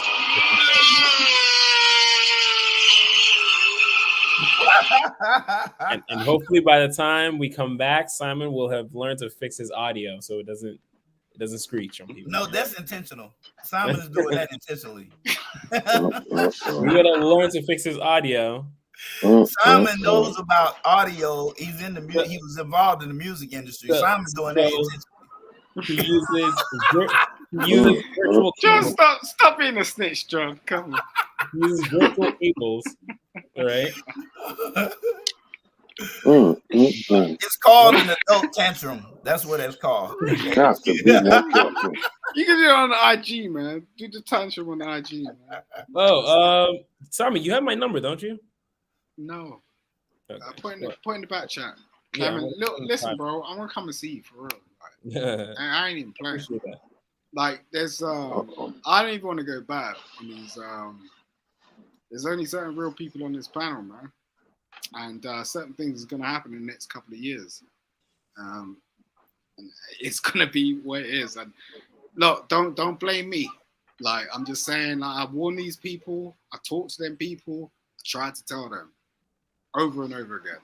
And they ain't listening. So, fair dues, man. But Clement's a real one. My number's in the back chat, my friend. Hit me up whenever, for anything. E-Black, I think all of you guys have my number, so, feel free to hit me up at any point in time. I'm still available for you guys if you ever need anything. So, but let's do. Why do you make it sound like you going to another country? Oh, you about to be a passport bro, huh? Yeah, You going to that's what I'm Thailand? thinking. I didn't want to say it, but yeah, you're making it sound like you just got your passport and you're ready to go. Like, what's going on? No. Shout out to the passport brothers. Shout out. So, we got your bail money. Bail money, bro. That's wild. But let's close out our usual way. We got Chris. Hey everyone, I hope you enjoyed the show. I'm actually feeling under the weather tonight, and I think the show was 100% worth it. I'm glad I was able to make it on. I'm going to do something different. I've never done this before, but I'm actually going to close out with a Bible verse that I think answers. I know. Bible verse. What I think this Are we answers the going question. Old Testament? Wait, hold on. Let me get it. Yes.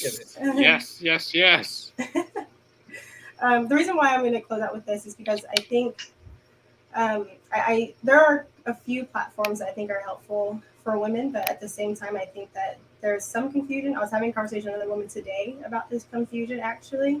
So I just want to read this first. So this is from Titus 3-5.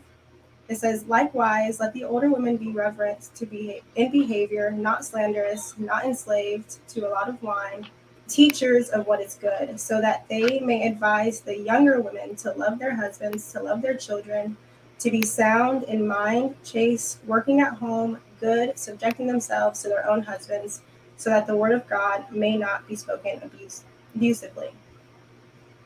So that's where my answers were coming from to the end of this, at the end of this show. And I just want all of you women to know that there are places where you can learn this if you didn't have this at home, if you didn't have a mother, if you don't have sisters. So if you are curious as to how you can learn more and build a relationship with another woman and also other women in a very beautiful community of improvement and growth-minded women, please feel free to DM me at The Blooming Ebony on Instagram.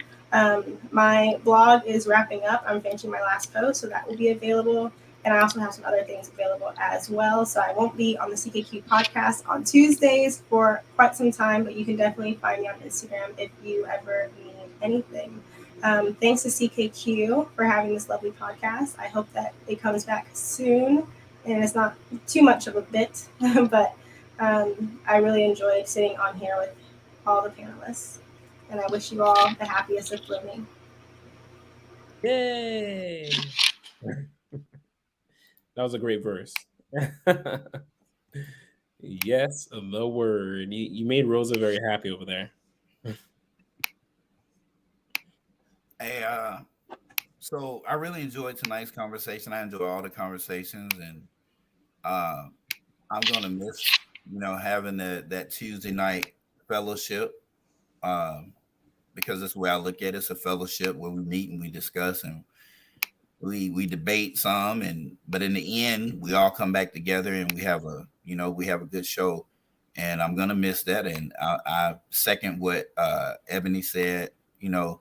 Taking a break is not a bad thing. Even Clement and we spoke earlier, and I was like, I'm getting to be busy schedule and things of that nature with school, but I would like to see it come back rather soon. Taking a little small break is not bad. Like E Black was saying, hey, it happens, but I would like to crank this thing back up at some point pretty soon.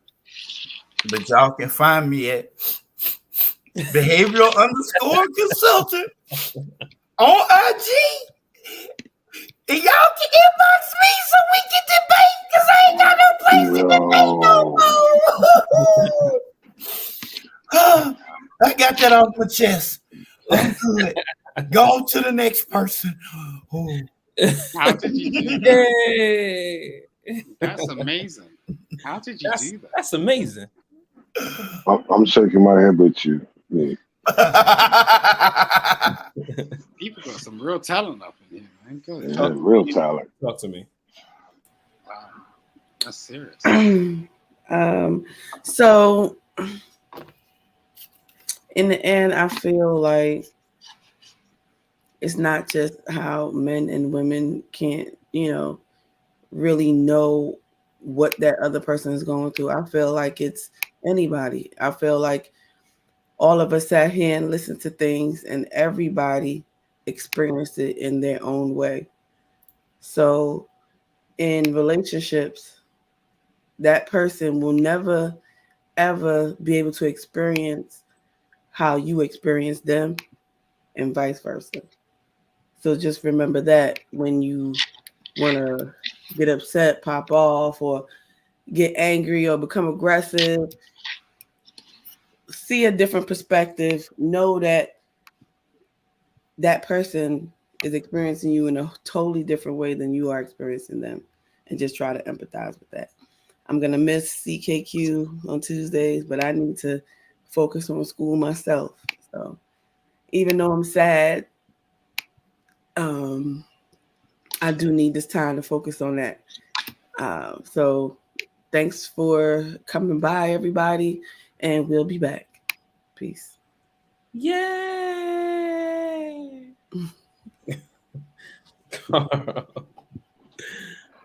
Oh, this is messed up. Well, I'll put it this way, man. Vacation, we all need it. It's well deserved because between, all of us, especially you and me, y'all really put a lot into this, and it's hard to balance everything. It takes a toll. So I understand that you got to have that me time, and it's well deserved. But everybody's invited to the wedding. It's on February 30th. So, Wait, what? I can't tell a joke to save my life.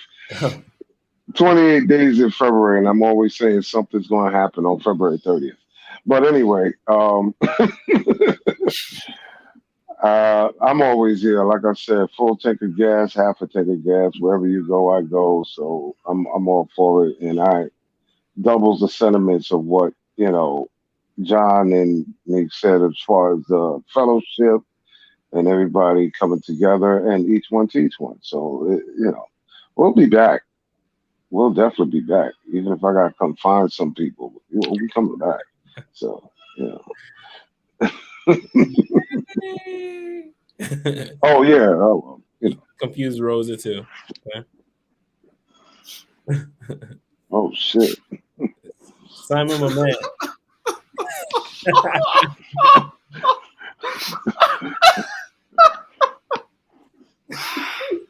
Don't make that sound impossible. I'm playing. What is this? Like, CKQ has been not only the platform that's the go-to platform for any person that's actually doing a platform right now, but what it has been is the platform for anybody that wants to do any platform or podcast, should I say, in the future. Clement is a genius, and I've stated this on multiple occasions, not only because of his bow tie, but because of his brain. He's very inquisitive, and he has the most inquisitive guests, and he has a way of actually corresponding with his guests that not many platforms can do. So all credit to him, all credit to his future. We will be paying attention, and we do hope that you do come back as soon as possible. Salute to all the panel members: Ebony, E Black, Carl. Do I need to mention anybody else? I'm kidding. I'm just saying, like, I'm Simon Hectic. My channel's the food channel, and that's where we're going from here on in. You can still tune into Perfectly Perfect. That's on the podcast on Spotify and whatnot. But this guy needs to come back, man, for real. This is not a joke. Let's see what we could do. Maybe we need to do one of those fundraising things to get him back in the scene. But I'm just saying, I'm going to back out right now. Thank you for having me on. He brought me, right? He was one of the only people that believed in me when I turned around and said, look, I didn't raise myself. I was up here with some skirt nigga, some bogey coming out my nose and shit. And like he still put me on. So it was just like, okay, cool. I appreciate you. Neek, Carl. E Black's a rabbit hole nigga. Well, I'll go back. No, I'm gonna go back. Okay. Thank you, E Black, for dropping me into all this crazy stuff that I could never backtrack on. Why did you do it to me? I don't know. Thank you very much. Anyway, mute him. Mute. Yeah, I'm man. I missed one. Man. You know, I gave E Black. Mute him. I gave him him right now. I told him to cut his hair off. Simon, come on, man. Give E Black his moment. All right. E Black, thank you for coming to the live show, man. And he will be. In about. I guess I'm really gonna have to mute you, Simon. E Black said like, hang him no. All right, E Black, your last words, my friend. I really appreciate you coming on. No. I appreciate you. You know, you are like I said in the story in the beginning. Like we all started at a certain period of time. We all have dreams and aspirations, and you know these YouTube streets is tough. And not only are they tough, but we all have our personal issues that we go through. Whatever you're going through, or whatever you feel like you need to divert to, I respect and I understand, and I hope that nothing but the best becomes of your livelihood, and I mean that. You have personally have introduced me to a lot of different people who, like, even to this day, I can contact, and I, like I said, I'm very, very much proud of your journey. I like every video, whether you believe it or not. You know, I do like every video, and I watch every show, and I make. Well, I don't watch every show because Simon be on there. But you know, like I said, I just hope that you know whatever is going on, you'll come back.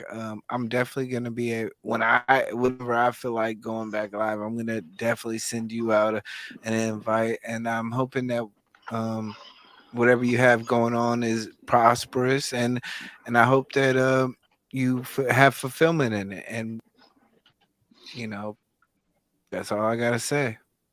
I appreciate that, my friend. I appreciate and if y'all having a hard time finding a place, you know there's a place called E Black TV. You know, there you go.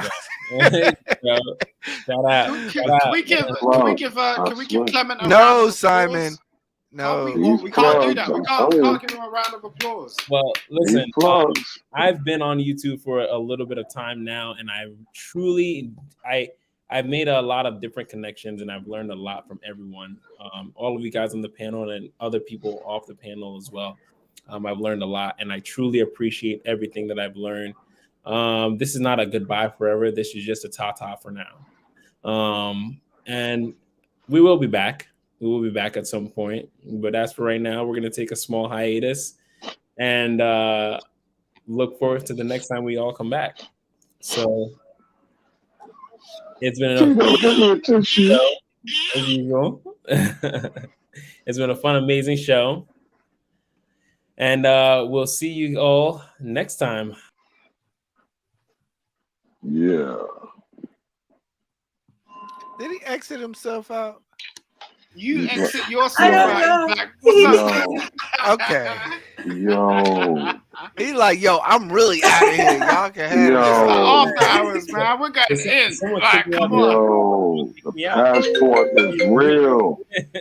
Yeah, he said, I got a flight to catch. Passport is real. Why are you bouncing out, Clement, for real? Someone kicked me out. I don't know. I gave a lot. Right? And someone tells me it was John. I'm going to come find you.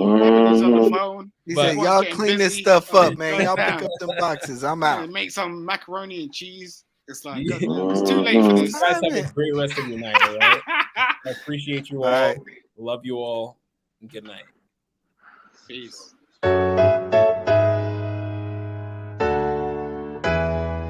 If we're doing everything right, I think we should be